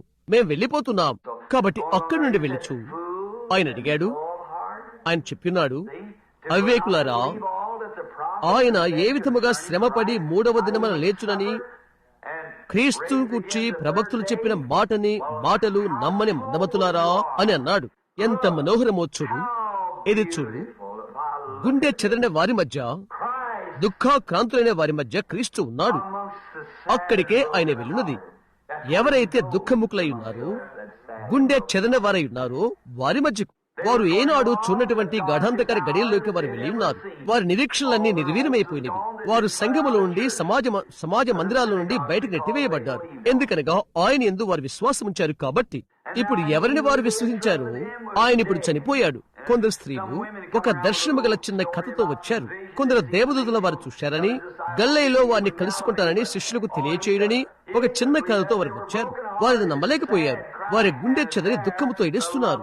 గుండె చెదిరిన వారి మధ్య అక్కడ ప్రియమైన యేసు వారికి అగుపించాడు. మరో విషయం, అది మొదటి ఈస్టర్ ఉదయవేళ. సమస్త జీవనానికి యేసు పునరుద్ధానమై ఉండెను. పిట్టలు కోలాహలము చేయు శబ్దములుండమా, కొత్త పువ్వులు వికసిస్తున్న ఆ సమయంలో యేసు వసంత ఋతువులో సజీవుడై లేచాడు. రాబోతున్న పునరుద్ధానముతో యేసు వసంత ఋతువులో వచ్చి ఉన్నాడు. ఆయన ఇలాగ వారితో నడిచి వారి మధ్య నడుచుకున్నాను. ఆయన చెప్పాడు, ప్రవక్తలు చెప్పినది మీరు నమ్మవలసి ఉన్నది. క్రీస్తును గుర్చి లేఖనమన్నిటిలో ఏమని వ్రాయబడి ఉండేది మీరు తప్పకుండా నమ్మవలసి ఉన్నది. ఆయన ఏ విధముగా శ్రమపడి 3వ దినమున తిరిగి లేచున్నది మొదలైనవి. సరే, వారెంతో హృదయ వేదంతో ఉన్నారు. కొంచెం సేపిన తర్వాత ఆయన మాట్లాడుతున్న తర్వాత మిగతా మనుషులు మాట్లాడిన దానికంటే కొంత వ్యత్యాసంగా ఈ మనుషులు మాట్లాడినది అగుపిస్తుంది. ఆయన సాధారణ మానవుల వరుస కాదు. ఆయన గురించి ఒక ప్రత్యేకత ఉన్నది. అదెంతో నిజత్వాన్ని గోచరిస్తుంది. దాన్ని గురించి ఒక భావం ఒకటి ఉన్నది. లేఖనాలు వివరించుటకు ఆయన ప్రారంభించాడు. ఆయన లేఖన బోధకుడు. క్రీస్తు చనిపోయి 3వ దినాలు తిరిగి లేచుట, ప్రవక్తులు ఏమి చెప్పినది ఎలాగూ అనేది, ఏ విధముగా హృదయాల్లో మండినవో కదా. ఒకటి జరిగినది, వారు ప్రయాణం చేస్తూనే రోజుల్లా మాట్లాడుకుంటున్నారు. వారు ఎక్కడికి వెళ్తున్నారో అక్కడ యెరూషలేము నుండి కొన్ని ఫర్లాంగులు, సుమారు 1.5 మైలు ఉన్నది. సాక్షాత్తు పునరుద్ధానిని యేసుతో నిదానంగా నడుస్తున్నారు. అయితే అది ఎరగలేదు. ఎన్నిసార్లు ఆయన నీ ప్రక్కనే కూర్చుని ఉన్నాడు. నీ ఇరుకుల్లో, ఇబ్బంది గడియల్లో ఆయన నీ ప్రక్క నిలబడి ఉన్నాడు. నీవది గుర్తించలేదు. ఆ ఆకస్మిక అపాయంలో నీవు గుర్తించలేదు. సాక్షాత్ చక్రము కింద చావుతూ ఉన్నప్పుడు, లేక అపాయము దాని నుండి తొలగి తప్పించబడినప్పుడు ఆయన అక్కడే ఉండి ఉండేను. అది ఆయన చేయనది, ఆయన అది చేసినదని నేను గుర్తించలేదు. తొట్టి పాత్ర ఖాళీ అయిపోయి నూనె బుడ్డి ఎండిపోయినప్పుడు, బిడ్డలకు ఏమీ లేకపోయినప్పుడు ఆయన నీతో ఎలాగున్నావు కదా. ఆ మనిషి వచ్చి ఆ వంట సరుకులు తలుపునద్ద పెట్టినప్పుడు ఆయన నీతో ఉండేను. అది క్రిస్తే. ఆ దినమున ఆయన సజీవుడిగా ఉన్నాడు. ఆయన చనిపోలేదు, ఆయన బ్రతికి ఉన్నాడు. లూయిస్వెల్లో ఒక దేవుడు లెక్క చేయని మంచి వైద్యుడి వద్ద కొంత ఉదయవేళ ఆ కాలమందు ఉండవలసి ఉన్నాను. ఆఫ్రికా నుండి తిరిగి వస్తూ అక్కడ ఉన్నాను. అమీబాకై వారు నాకు వైద్య పరీక్ష ఇస్తున్నారు. అతను అడిగాడు, రెవరెండ్ గ్రహాం, నీవు ఆ బుద్ధిహీనత నమ్ముతున్నావా అని అడిగాడు. అవునండి అని అన్నాను. అతను అన్నాడు, ఆ మనుష్యుడు మృతుల్లో నుండి లేచి ఉన్నాడని నీవు నమ్ముతున్నావని నాకు చెప్తావని నీ భావమా? అవునండి, నేను నమ్ముతున్నాను. అతను అడిగాడు, ఆయన మృతుల్లో నుండి తిరిగి లేచున్నాడని నీవు ఎలా రుజువుపరచగలవు? ఆయన పునరుద్ధాన క్రీస్తు అని నేను రుజువు చేయగలను అని నేను చెప్పాను. ఎలాగూ ఆయన నా హృదయంలో జీవించుచున్నాడు. ఆయన చేసినది ఆ విధముగా నేను ఎరుగుదును అని నేను చెప్పాను. ఎందులో ఇక్కడే ఆయనను పాపినైన నన్ను క్రైస్తవునిగా చేశాడు. ఆయన నా స్వభావం మార్చాడు. ఆయన నా అభిమతమును మార్చున్నాడు. నాలో ఉన్నదంతా ఆయన మార్చాడు. ఆయన నన్ను నూతన సృష్టిగా చేస్తున్నాడు. అందుచేత ఆయన మృతుల నుండి లేచాడని వ్యక్తిగతముగా నాకు తెలుసును. అతడు అన్నాడు, ఆయన చనిపోయాడని నాకు తెలుసు. నేను చెప్పాను, నేను కూడా నమ్ముతున్నాను, ఆయన చనిపోయాడు. అవును, అయితే అంతకంటే మిన్నైనది, ఆయన మృతుల నుండి తిరిగి లేచాడు అని నేను చెప్పాను. ఈ రోజు ఆయన మన హృదయాలలో జీవిస్తున్నాడు. ఆ కనుమ చేత మనం సంతోషపడుతున్నాం, పాటలు పాడగలుగుతున్నాము. అందుచేత మనం ఆయన్ను గమనించగలుగుతున్నాము, లేక గుర్తించగలుగుతున్నాము. ఇక్కడే కొంచెం కాలం క్రితము దేవుని కుమారుని యేసుక్రీస్తు నా సొంత బ్రతుకులో గొప్ప అద్భుతాలు చేశాడు. ఆయన నీ కొరకు అద్భుతాలు చేశాడు. అనుదినము ఆయన నీతో నడుస్తున్నాడు. ప్రతి ఒక్క విశ్వాసతో ఆయన నడుచుతున్నాడు. ఇదిగో సదాకాలము యుగ పర్యంతరం మీతో కూడా ఉన్నాను. ఏది వచ్చినా ఏది పోయినా అనవసరం. క్రీస్తు ఇంకా జీవించుచు ఈ దినాన మానవ హృదయంలో పరిపాలన చేస్తున్నాడు. అందుచేత కథ చెప్పినట్లుగా ప్రతి ఉదయం కనిపెట్టు మనం మత్తుగా లేస్తాము. నేను సగం నిద్రలో ఉన్నాను. మనకెక్కువ రక్తపోటు, మధుమేహము ఇతరమైన ఉన్నట్లో ఆశ్చర్యం లేదే. రాబిని పెట్ట వైపు చూడు, అది ప్రతి ఉదయాన్నే మెల్కుంటుంది. మొట్టమొదట తన ముఖమును ఆకాశం ఎత్తుకొని తన గొంతు చించుకొని పాట పాడుతూ వెళ్తున్నది. వాటిలో అధికమైన రక్తపోటు, మధుమేహము, శంఖకర్రతో నడుచుట అవి ఈనాడు వాటిలో చూడలేవు. ఈ విధముగా చెప్పబడింది. ఒకసారి అది అడిగినది, విషయమేంటి ఆశ్చర్యంగా ఉన్నది? ఇంకా అడిగినది, వేరు ఈ విషయాలు మానవులు తాము పిలుచుకునే ఈ జీవులు ఎందుకని వారు విచారంగా ఉంటారు, ఎంతో విచారంగా ఉంటారు అని అన్నది. బహుశా మనకున్నటువంటి పరలోకపు తండ్రి, మనలను జాగ్రత్త తీసుకుంటున్నటువంటి పరలోకపు తండ్రి వారికి లేకపోవచ్చునేమో. ఇక్కడే మెల్టౌన్ బాప్టిస్ట్ సంఘములో సంఘ కాపరిగా ఉన్నప్పుడు ఒక రాత్రి వేళ ఒక కూటం పెట్టాం. మెల్టౌన్ బాప్టిస్ట్ సంఘములు రాత్రంతా ఉండిపోటు కొరకై నా పాత స్నేహితులతో కలిసి ఇంటికి వస్తున్నాను. నేను వెళ్తున్నప్పుడు నేను గమనిస్తూ ఉంటుంటాను, అక్కడ దేవదారు చెట్ల పొదలో ఒక కోకిల కూర్చుని ఉన్నది. రాత్రంతా కూడా అది గొంతు తెచ్చుకుని ఎంతో పెద్దగా పాడాలో, ఎంత పెద్దగా పాడాలో అంత పెద్దగా పాడుతుంది. పగటి కాంతి ఉన్నప్పుడు పక్షులు ఎందుకు పాడలో పక్షులు ఎందుకు పాడవో నేను బాగా అర్థం చేసుకున్నాను.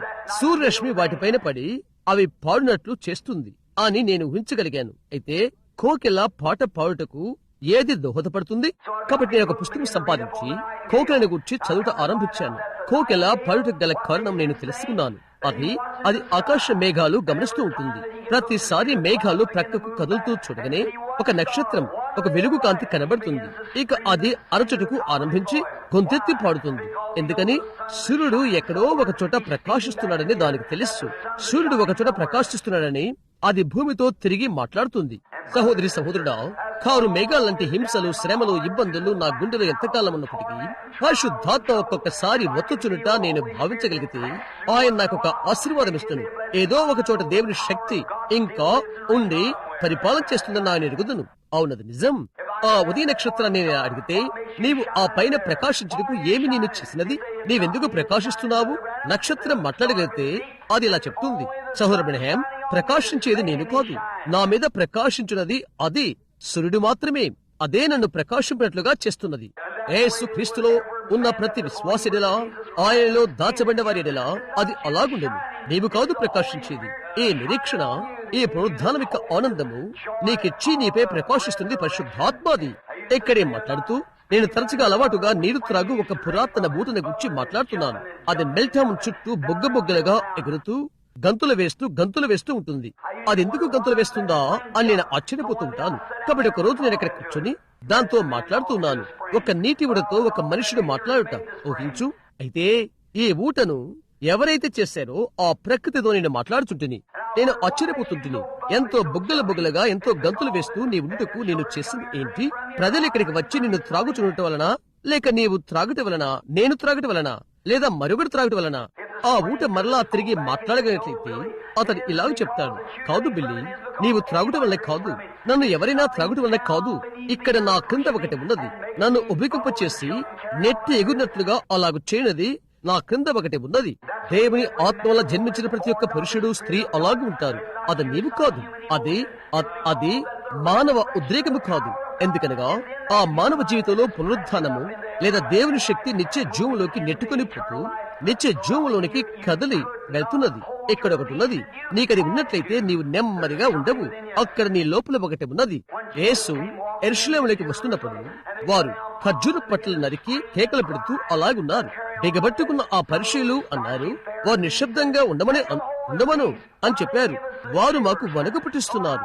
ఆ ప్రజల అరుపులు అరుస్తూ సాగి వెళ్తున్నారు. ఆయన చెప్పినాడు, వారు ఊరుకున్నట్లయితే తక్షణమే రాళ్ళు కేకలు వేస్తవి. ఒకటి రావలసి ఉన్నది. జీవము మరణంలోనికి వచ్చినప్పుడు అక్కడ పునరుద్ధానముండును. తప్పనిసరి. మన ప్రియులు ఎక్కడైతే నిద్రిస్తున్నారో అక్కడి సమాధిలోకి యేసుక్రీస్తులోని జీవం వచ్చినప్పుడు పునరుద్ధానముంటున్నది. చీకటి పగలు ఎలాగో కలిసి ఉండలేవో ఆ విధముగా జీవ మనములు కలిసి ఉండలేవు. పగటి వెలుగు వచ్చుచుండగా అది చీకటి బయటికి నెట్టివేస్తున్నది. పగటి వెలుగు తప్పక ప్రకాశించవలసి ఉన్నది. ఏమేమి జరిగినా ఆ సూర్యుని ముందు ఆ ప్రపంచము చుట్టూ తిరిగినప్పుడు అది తప్పగా పగటి వలె తేవలసి ఉంటున్నది. అది తప్పక చేస్తుంది. అలాగే నిత్యత్వం కూడా అంత నిజమైనది. దేవుని కుమారుని యొక్క రాకడ సమయమునకు అది లాగున్నప్పుడు ఈ లోకం పైన ఒక పునరుద్ధానముండును. దేవునిలో నిద్రించిన వారినందరినీ క్రీస్తు ఆయన పునరుద్ధానమందు ఆయనతో తీసుకుని వస్తాడు. అది ఉండవలసి ఉంటున్నది. ఇంకొక దారి దానికి లేదు. నీవది కలిగి ఉండవలసి ఉన్నది. అది ఇక్కడ లేకుండగానే నీవది ఏ విధముగా కలిగి ఉంటావు? కొద్ది కాలం క్రితమే ఇండియాలోని గేరీ యుద్ధ నేను నిలబడి ఉన్నాను. పెద్ద గేరీ స్టీల్ మిల్ ఆ యొక్క కర్మాగారము, అక్కడ వారు నన్ను తీసుకుని వెళ్లారు. అక్కడికి నేను గమనిస్తూ నేను ఎంతగానో దిగ్భ్రమ చెందిపోయాను. పర్యవేక్షకుడు నన్ను తీసుకుని వెళ్లాడు. ఆ స్థలమంతా అతడు నాకు చూయిస్తున్నాడు. నేను ప్రజల్ని గమనిస్తూ ఉంటేనే విడిచిపెట్టే సమయంలో 5 నిమిషాల ముందు ఒక చిన్న ఈలా ఊదబడింది. ప్రతి ఒక్కరు కూడా తమ వస్త్రాన్ని ఊడదీసుకుని తమ యంత్రం పైన పెట్టుట నేను గమనించాను. అక్కడి నుండి అతని పెండె బద్దలను తదితరమైన వాటిని తాపి పని చేస్తున్న వస్తు సామాగ్రి నుండి తాను ప్రోగు చేసిన సన్నని రంపపు నూగు అతని సందులోకి ఓడుస్తున్నాడు. అదంతా ఆ సందులోకి ఇంకొక దానిలోనికి ఊడ్చాడు. అతడు చెప్పాడు, రెవరెండ్ బ్రహ్యామ్, ఇక్కడ ఒకటి నేను చూపిస్తాను, మంచిది అని అన్నాను. తర్వాత చిన్న స్థలంలోనికి వెనక్కి వెళ్లిపోయాడు. ఆ తర్వాత ముఖ్యమైన ఏలా ఊదగనే అందరూ బయటకు వెళ్లిపోయారు. ప్రతి ఒక్కరూ భవనమును కాలు చేశారు. మేము మాత్రమే నిలబడి ఉన్నాము. అతనికి బటన్ నొక్కాడు. అక్కడ ఎక్కడో వెనుక ఊరు వంటి గర్జన అంటూ కిందకు వస్తుంది. అది ఏమై ఉంటుంది అని అనుకున్నాను. కొద్దిసేపటి తర్వాత అతను చెప్పాడు, ఇప్పుడు నీవు ఒక ప్రక్కగా నిలబడు. నేను ప్రక్కగా నిలబడ్డాను. అక్కడి నుండి ఒక కడ్డీ వచ్చి నేను గమనించాను. అది అలాగుండగానే ఒక పెద్ద అయస్కాంతము అక్కడికి వస్తున్నది. ఆ కడ్డీ గుండా అయస్కాంతము చొరబడి వచ్చుండగా ఆ సన్న నూలు ముక్కలు అలా దాన్ని కలుసుకుంటూ ఎగురుతున్నవి. ఆ లోహపు ముక్కలు అందులో కొన్ని రాకుండా ఉండటం నేను గమనించాను. చాలా ఇనుప ముక్కలు రాకుండా ఉండటం నేను గమనించాను. ఆ అయస్కాంతము తిరిగి గోళపు గోపురములోకి వెళ్లిపోయినది. దీనినంతటి కూడా గోళపు గోపురములో వదిలిపెట్టింది. అది కరిగిపోయి మరలా తయారవుతుంది. నేను అడిగాను, ఆ మొత్తం అంతా ఎందుకని లెచ్చిపోలేదు? కొన్ని ముక్కలు నేను చూశాను అని అడిగాను. అతడు చెప్పాడు, రెవరెండ్ బ్రహ్యామ్, మేమక్కడ కొన్ని అల్యూమినియం భాగాలను పెట్టాము. అతడు చెప్పాడు, ఆ అల్యూమినియం ముక్కలు ఆ అయస్కాంతాన్ని అంటుకోవు. ప్రభుకు స్తోత్రం అని నేను చెప్పాను. అతను అడిగాడు, ఏం జరిగింది నీకు? నేను అలా ఆలోచన చేస్తున్నాను అని చెప్పాను. కాబట్టి నేను అడిగాను, ఆ మిగతా ఇనుప ముక్కలు ఎందుకని పైకి లేవలేదు? చెప్పాడు, నీవు గమనిస్తే అవి మరలా చీలలతో కింద బిగించి ఉన్నారు. అవి పైకి లేవలేవు. దేవునికి స్తోత్రం, హల్లెలూయా అని నేను చెప్పాను. విషయం ఏంటి రెవరెండ్ బ్రహ్యామ్ అని అతను అడిగాడు. నేను అలా ఆలోచన చేస్తున్నానని చెప్పాను. నువ్వు తప్పక చేయాలి అని అతను అన్నాడు. నేను చెప్పాను, సహోదరుడా, దూరాన ఒక చోట నిత్యత్వంలో హల్లెలూయా ఒక పెద్ద అయస్కాంతం ఉన్నది. ఈ ఒకానొక ఉదయ వేళలో దేవుని కుమారుడు విడుదల చేయబోతున్నాడు. ఒక అయస్కాంతం వలె ఈ భూమిపై ఆయన ఓడబోతున్నాడు. ఆయన యందు అయస్కాంతరించబడిన ప్రతి ఆత్మ, ఆయన యందు అయస్కాంతరీకరించబడిన ప్రతి ఆత్మ ఆకాశమందు ఆయన ఎదుర్కొంటానికి, కలుసుకుంటానికి, ఆయనతో జీవించడానికి పైకి వెళ్లిపోవును, అక్కడికి కొనిపోబడును. ఇప్పుడు మనం జీవిస్తున్న ఈ పాత దేహాలు లేక ఈ శరీరములు ఇప్పుడు మనం కలిగి ఉన్నవి, అవి ముసలవైపోతవి, తగిలించినవి రాలిపోతవి, మట్టి గోళములోనికి రాలిపోబోతున్నవి. అక్కడ మలచబడి ఆయన తిరిగి వచ్చినప్పుడు కడవరి పునరుద్ధానమందు ఆయన స్వంత మహిమగల దేహముగా అవుతుంది. నేను చెప్పాను, సరే చూడు, అనేక మంది అయస్కాంతీకరించబడరు, ఆకర్షితబడరు. అక్కడ అనేక మంది పరిస్థితులు బట్టి దిగ్గొట్టబడతారు. నేనది చేయలేను అని చెప్తారు. నేనది చేయలేకపోయాను, అది వెలకు మించిపోయినది అని చెప్తారు. సహోదరుడా, ఆ హృదయం మారకపోయినట్లయితే, అక్కడ దూరానున్న ఆత్మ, ప్రాణము, పరిశుద్ధాత్మ వలన ఆకర్షింపబడకపోయినట్లయితే, అయస్కాంతాకరించబడపోయినట్లయితే, యేసు వచ్చినప్పుడు భూమి మీద నీవు విడిచిపెట్టబడతావు. అలాగే జ్ఞాపకముచ్చుకో, ఒకానొక రోజు ఆ ఉదయ వేళలో ఒక పునరుద్ధానం ఉంటున్నది. క్రీస్తునందు ఎవరు చనిపోయారో, ఎవరు చనిపోతారో వారికి మాత్రమే దేవుడు ఆయనతో వారిని తీసుకుని వచ్చును. శిష్యులతో కలిసి నడుస్తూ ఆయనకు ఆయనే తెలియపరుచుకున్నాడు. ఆయనకు ఆయనే తెలియపరుచుకునేను. ప్రతి ఒక్క చోట, దేశమన్నంతటా దైవిక స్వస్థత గురించి నన్ను విమర్శించు వారు ఉన్నారు. నా సహోదరుడా, నేను దైవిక స్వస్థతను నమ్మకుండా ఎలాగుండగలను? సాక్షాత్తు అది పరిశుద్ధాత్మ స్వభావమై ఉండగా, దేవుని ఆత్మలో జన్మించిన ప్రతి ఒక్కరూ దైవిక సంబంధమైన వాటిని నమ్మవలసి ఉన్నది. ఎందుకనగా అతడు దేవుని భాగమై ఉన్నాడు, అతడు దేవునికి సంతానమై ఉన్నాడు. మీ నాన్న మాదిరిగా నీవున్నావు అని నేను అంటాను. నాన్న మాదిరిగా ముక్కు నాకున్నదని నాకు చెప్పు, నాన్న వంటి నోరు నాకున్నది. ఎందుకని? ఆయన నా తండ్రి, ఆయన వలె నేను ఉండటానికి నాకు హక్కు ఉన్నది. హల్లెలూయా. తర్వాత దేవుడు నా తండ్రి ఉన్నట్లయితే దైవికమైన వాటిని నమ్ముటకు నాకు హక్కు ఉన్నది. ఎందుకనగా దైవికమైన ఆత్మ వలన నేను జన్మించాను కాబట్టి అది నాలో నుండి నన్ను దైవికమైన వానిగా చేసినది. లోపల బయట నేను బంకమట్టి మనిషినై ఉన్నాను, నీవు బంకమట్టి మానవుడవై ఉన్నావు. అయితే లోపల నీవు దేవుని ఆత్మ మూలముగా జన్మించినప్పుడు అక్కడ నీవు దైవిక సంబంధమైన అతీతమైన వానిగా అయిపోతావు. ఆ దైవిక సంబంధమైన వ్యక్తి దురానున్న దాని పరలోక గృహము కొరకు ఆకలి దప్పిక కలిగి ఉంటాడు. అవునది నిజం. ఆమేన్.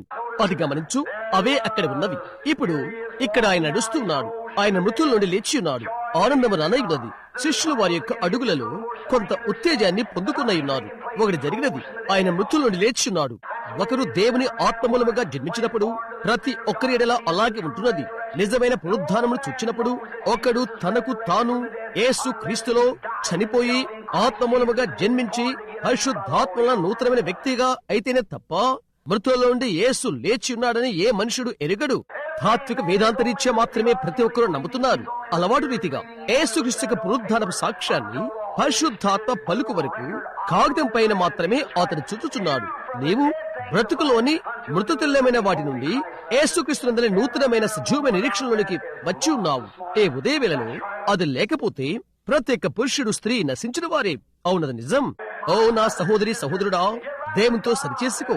ఎక్కడైతే పునరుద్ధానము, పరలోకపు గంటలు గనగనలు, పరలోకపు గంటల గనగనలు ఆనందం ఉన్నదో అక్కడ నీ హృదయాన్ని శుద్ధి చేసుకో. యేసు హృదయం లోపల జీవించి పరిపాలన చేయును. వారు దారి ప్రక్కగా నడుచుకుంటూ వెళ్తున్నప్పుడు గమనించు, అది అక్కడ అద్భుతకరమైన విషయమే అని నేను తలుస్తున్నాను. బైబిల్ తెలుపుతున్నది, వారు ఒకరితో ఒకరు మాట్లాడుకుంటూ వారు వెళ్తున్నారని. వారు చివరికి చేరుకున్నప్పటికీ, ఆ రాత్రంతా వారు ఎక్కడైతే బస చేయాలో అక్కడికి చేరుకున్నప్పటికీ వారు ఆయన విడిచిపెట్టలేకుండేది. ఆయన గురించి ఒక ప్రత్యేకత ఉన్నది. నీవు ఎప్పుడైనా ఆయనతో పరిచయం కలిగి ఉన్నట్లయితే ఆయన నిన్ను విడిచిపెట్టుటకు నీవు అంగీకరించవు. అవునది నిజం. వచ్చి మాతో బస చేయుము అని వారు అడిగారు. వచ్చి బస చేయుము. దాన్ని నేను ఇష్టపడుతున్నాను. యేసు క్రీస్తుతో సహబంధము కలిగి ఉన్న ప్రతి ఒక్కరు ఆయన బస చేయాలని కోరుతారు. మాతో కూడా ఉండము. లోకము చనిపోయినది, క్రీస్తు తిరిగి లేచాడు. ఆయన ఇక్కడ ఉన్నాడు, మనతో జీవిస్తున్నాడు. సరే, లోపలికి వచ్చి మాతో కూడా ఉండము. అది సమీపంగా వచ్చుట. యేసు ఇప్పుడు జ్ఞాపకం ఉంచుకోండి, ఆయన వారి లోపలికి ఆహ్వానించారు. క్రీస్తులోకి వచ్చిన ప్రతి ఒక్కరూ నీవు నివసిస్తున్న నీ చిన్న ఇంటిలోనికి క్రీస్తును తప్పక ఆహ్వానించవలసి ఉన్నది. ఆహ్వానం వలననే మాత్రమే ఆయన వచ్చును. ఆయనకు ఆయన నెట్టుకొని రాడు. నీవంటావు, ఆ మూఢభక్తి నాకు అక్కరలేదు. సరే, భయపడవద్దు, అది అక్కడ ఉండదు. అయితే నువ్వు సంసిద్ధపడి సిద్ధమైనట్లయితే లోక విషయాలు అమ్మివేయుటకు సంసిద్ధపడినట్లయితే దేశాంతరములకు పంపబడిన దైవ సేవకుల గురించి మిషనరీల గురించి గత రాత్రి మాట్లాడినట్టుగా నేను చెప్పాను. నీవిక్కడ పాఠశాలకు వెళ్తావు, నీ వేదాంతాన్ని నీవు నేర్చుకుంటావు, ఇక్కడికి వెళ్తావు, చదువుట వ్రాయుట లెక్కలు నేర్చుకుంటావు, ఆఫ్రికాకు వెళ్లిపోతావు. ఆ పల్లెవాసుల నుండి మొదటిగా నీవు చేసిన దానికంటే రెండంతలుగా నరకానికి చెందేవారిగా తయారు చేస్తావు. నేను చెప్పాను, అయితే యేసు దేశాంతరం పంపబడు దైవ సేవకులుగా ఉండుటకై, మిషనరీలుగా ఉండు కొరకై ఆయన శిష్యులకు ఆయన ఆజ్ఞ ఇచ్చినప్పుడు ఆయన ఇలాగ చెప్పాడు, ఇదిగో తండ్రి యొక్క వాగ్దానమును మీ పైకి పంపుచున్నాను. అయితే యెరూషలేములో నిలిచియుండుడి, ఒక సెమినరీలో కాదు, లేక ఒక నీతి శాస్త్ర పాఠశాలలో కాదు. ఆయనే చెప్పి ఉన్నాడు, పైనుండి మీరు శక్తిని పొందు వరకు యెరూషలేం పట్టణములో కనిపెట్టుడి. ఇదిగో తండ్రి వాగ్దానమును మీ మీదికి పంపుచున్నాను. అయితే పైనుండి శక్తి పొందే వరకు యెరూషలేం పట్టణములో నిలిచియుండుడి. దీని తర్వాత పరిశుద్ధాత్మ మీ మీదకి వచ్చిన తర్వాత అప్పుడు మీరు మిషనరీలు అవుతారు, దేశాంతరం వెళ్ళు దైవ సేవకులు అవుతారు. లేక యెరూషలేము, యూదయ, సమరయ, భుజంగతల వరకు నాకు సాక్షులై ఉంటారు. ఒక్క మనుష్యుడు పరిశుద్ధాత్మ వలన నిండుగా నింపబడి వరకు, విద్య వల్లనే కాదు, వేదాంతం వల్లనే కాదు, సంఘ సభ్యత్వం వల్ల కాదు. ఆమేన్. యెరూషలేములో ఉండి పరిశుద్ధాత్మ వల్ల నింపబడ్డారు. పరిశుద్ధాత్మతో నింపబడే వరకు వేదిక నొద్దకు వచ్చుటకు అతడు అనర్హుడు. అవునది నిజం.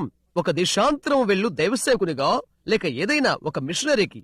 ఫిలిప్పు అక్కడకు సమరయకు వెళ్ళాడు. దేశాంతరం వెళ్లిపోయిన మొదటి మిషనరీ అతడు.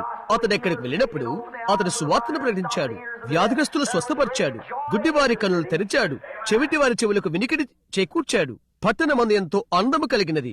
దేవుని యొక్క నిజమైన మిషనరీ లేక బోధకుడు వెళ్ళిన ప్రతి చోట క్రీస్తు పునరుద్ధానపు ఆనంద గంటలు మరుగుతవి.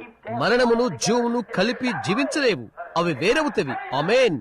తర్వాత క్రీస్తుని హృదయంలోనికి వచ్చిన తర్వాత ఆయన నీలో లోకం యొక్క చచ్చిన విషయాలను వేరుపరిచి క్రీస్తు యేసులో నూతన సృష్టిగా సజీవమగు నిరీక్షణలోనికి తెచ్చును.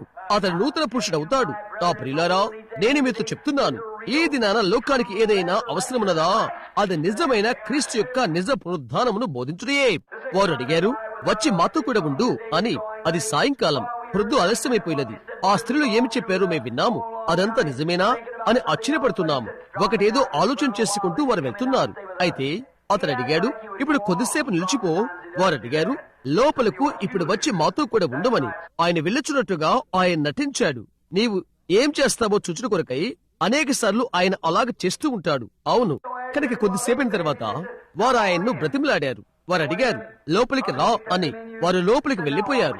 బహుశా వారు పదార్థముల జాబితాను తీసుకుని ఉండవచ్చును. భోజనం చేయుటకు నీకు ఏం కావాలి అని అడిగారు. వారు చెప్పడానికి మొదలుపెట్టారు, మాతో ఉండు, మేము నిన్ను ప్రేమిస్తున్నాము, మా సంఘ కాపరిగా మేము నిన్ను ఇష్టపడుతున్నాము. ఇతరుల కంటే నీలో ఒకటి ప్రత్యేకత ఉన్నది, నిన్ను గుర్చి ఒకటి ఉన్నది. మిగతా వారి కంటే కొంత వ్యత్యాసంగా నీవు లేఖనమును వివరించావు. నీవు మాతోనే ఉండాలని మేము ఆశపడుతున్నాం. మా యొక్క స్నేహితులైన పేతురు, యాకోబు, యోహాను నిన్ను కలవాలని కోరారు. యేసును వెంబడించు కొందరైన మా స్నేహితులు, వారు నిన్ను కలవాలని కోరాము. ఆయన గుర్చి నీవు ఎంతో తెలిసిన వానిగా అగుపిస్తున్నావు అని చెప్తున్నారు. ఆయనే, అది ఆయనే. అనేక సార్లు ఆయన నీ ప్రక్కనే కూర్చుంటాడు. ఎక్కడే ఆయన నిలబడి ఉన్నాడు. వారితో ఆయన మాట్లాడటం ఆరంభించాడు. కాబట్టి మొదటి విషయం ఏంటో తెలుసా? ఆయన రొట్టెను తీసుకున్నాడు.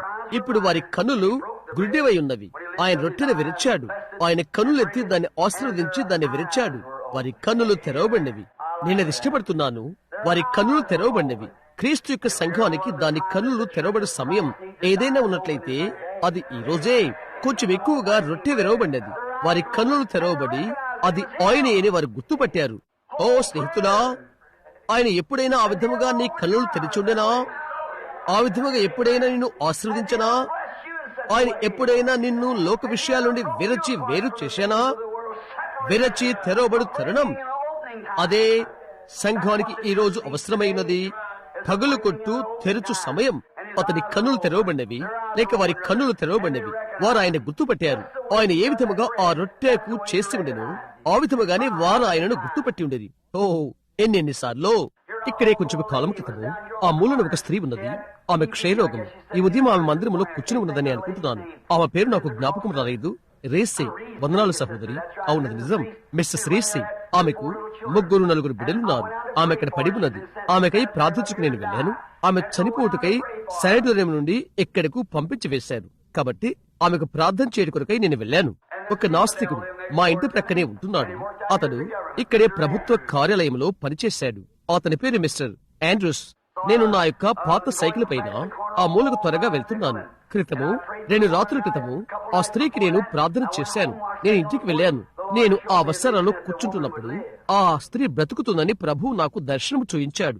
కాబట్టి నేను వెళ్ళిపోయాను.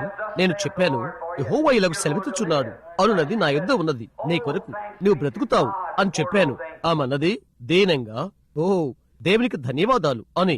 నేను అడిగాను, నీవు లేచి ప్రభువు నామన బాప్తిసం తీసుకుంటావా, ఆయన ప్రార్థించి నీ పాపములు కడిగివేసుకుంటావా అని అడిగాను. ఆమె చెప్పినది, దేవుడు నన్ను ఏది చేయమని చెప్తాడో అది చేస్తాను, నీవు వచ్చి నాకు త్రోవ చూపు, నేనది చేస్తాను. సరే అలాగే అని నేను చెప్పాను.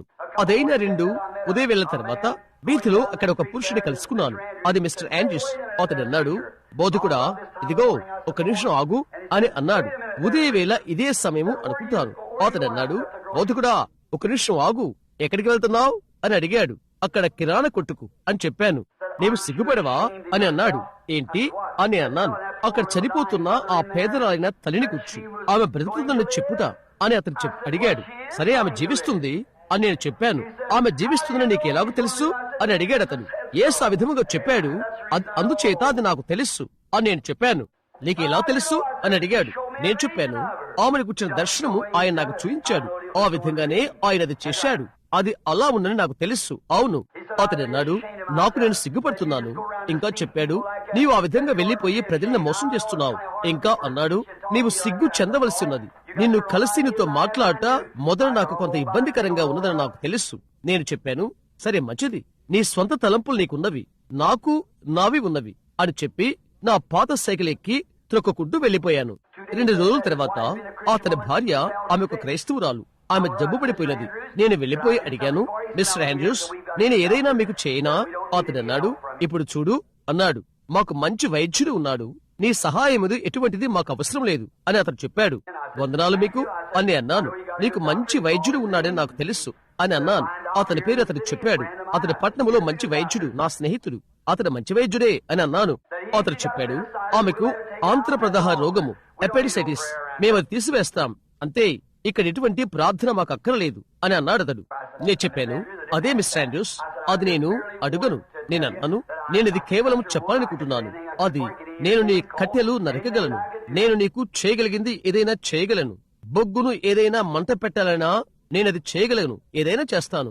కాబట్టి అదెంతో కొన కత్తిరించినంతగా అయింది అతనికి అవసరం లేదు. ప్రార్థన ద్వారా ఏది చేయకూడదు, అది అతని పద్ధతి.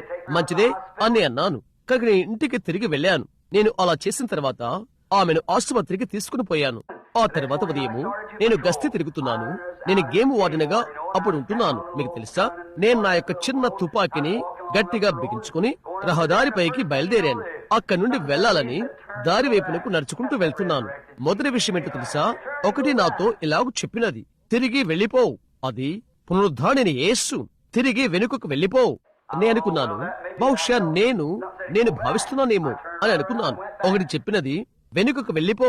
నేను తిరిగి వెనుకకు వెళ్ళిపోయాను. నేను పబ్లిక్ సర్వీస్ కంపెనీకి నేను విన్నవించుకున్నాను. నేను ప్రాముఖ్యమైన లైన్లను కూడా గస్తీ తిరుగుతున్నాను కనుక నేను ఆ రోజు పని చేయనని విన్నవించుకున్నాను.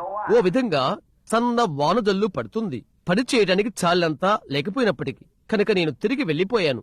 ఎందుకో నాకు తెలియదు. నేను కూర్చుని నా చిన్న పాత తుపాకీని విడదీసి దాన్ని తుడుచుకుంటూ నిలబడి ఉన్నాను. నా భార్య మేడ నాతో ఇలా అడిగినది, వెనకాల నీవేం చేస్తున్నావు అని.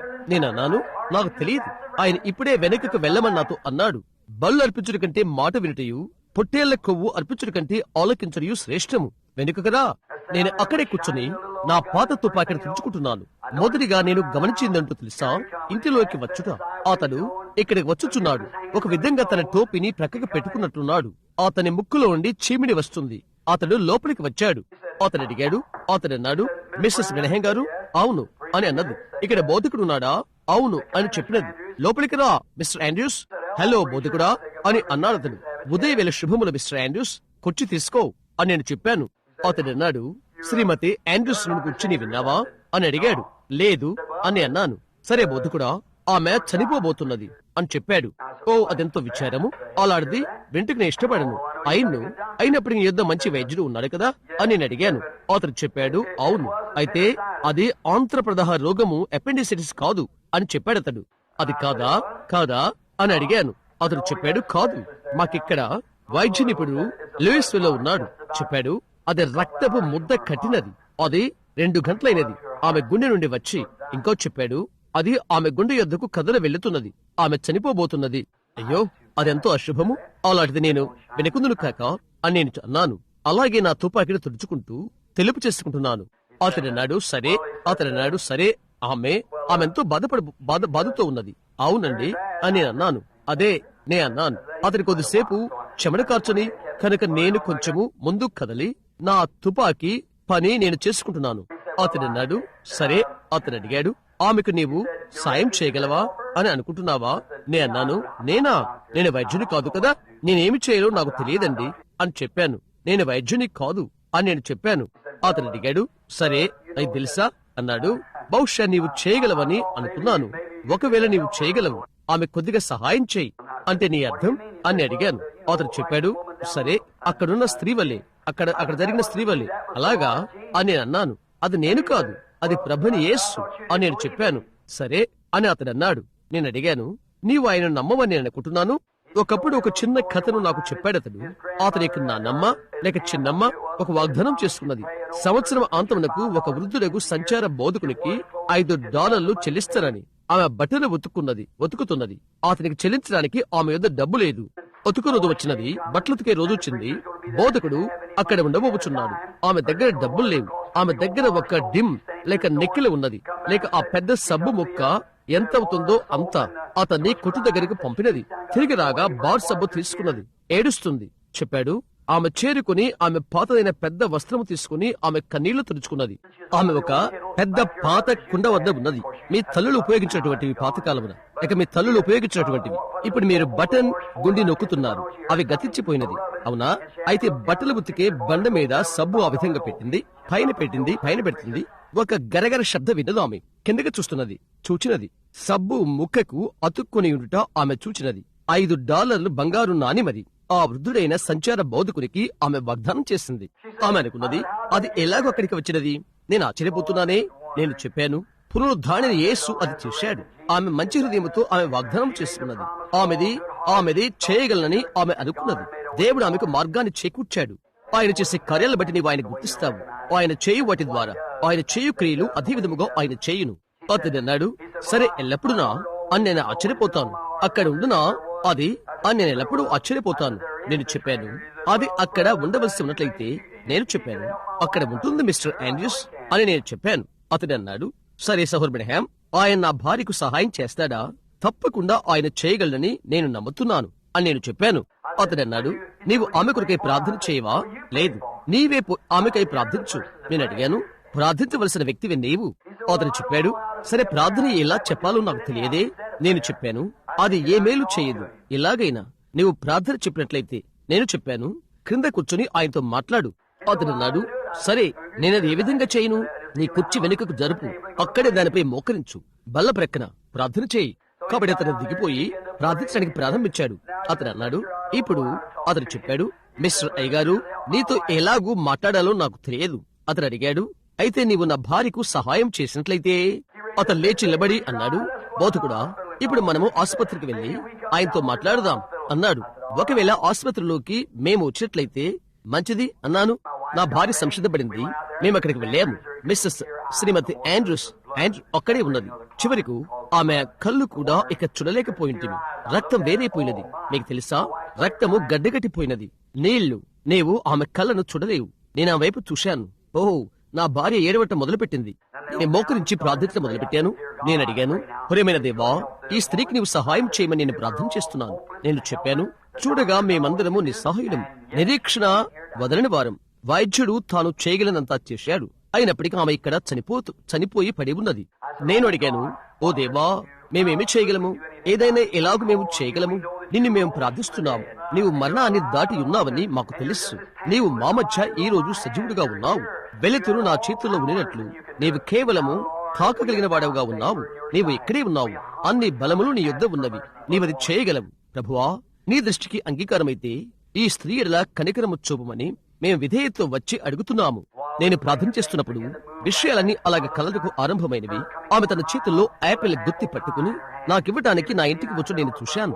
నేను ముందు వస్త్రాల కూర్చొని ఈ యాపిల్ ముద్దను తినటు కొరకై చెక్కుతున్నాను. ఆయన దర్శనాన్ని చూచిన తర్వాత నేను లేచాను. అది ఏంటి? పునరుద్ధానైన ప్రభువు. అది ఎలాగూ ఆయన మనుషుల మధ్య ఉన్నాడు.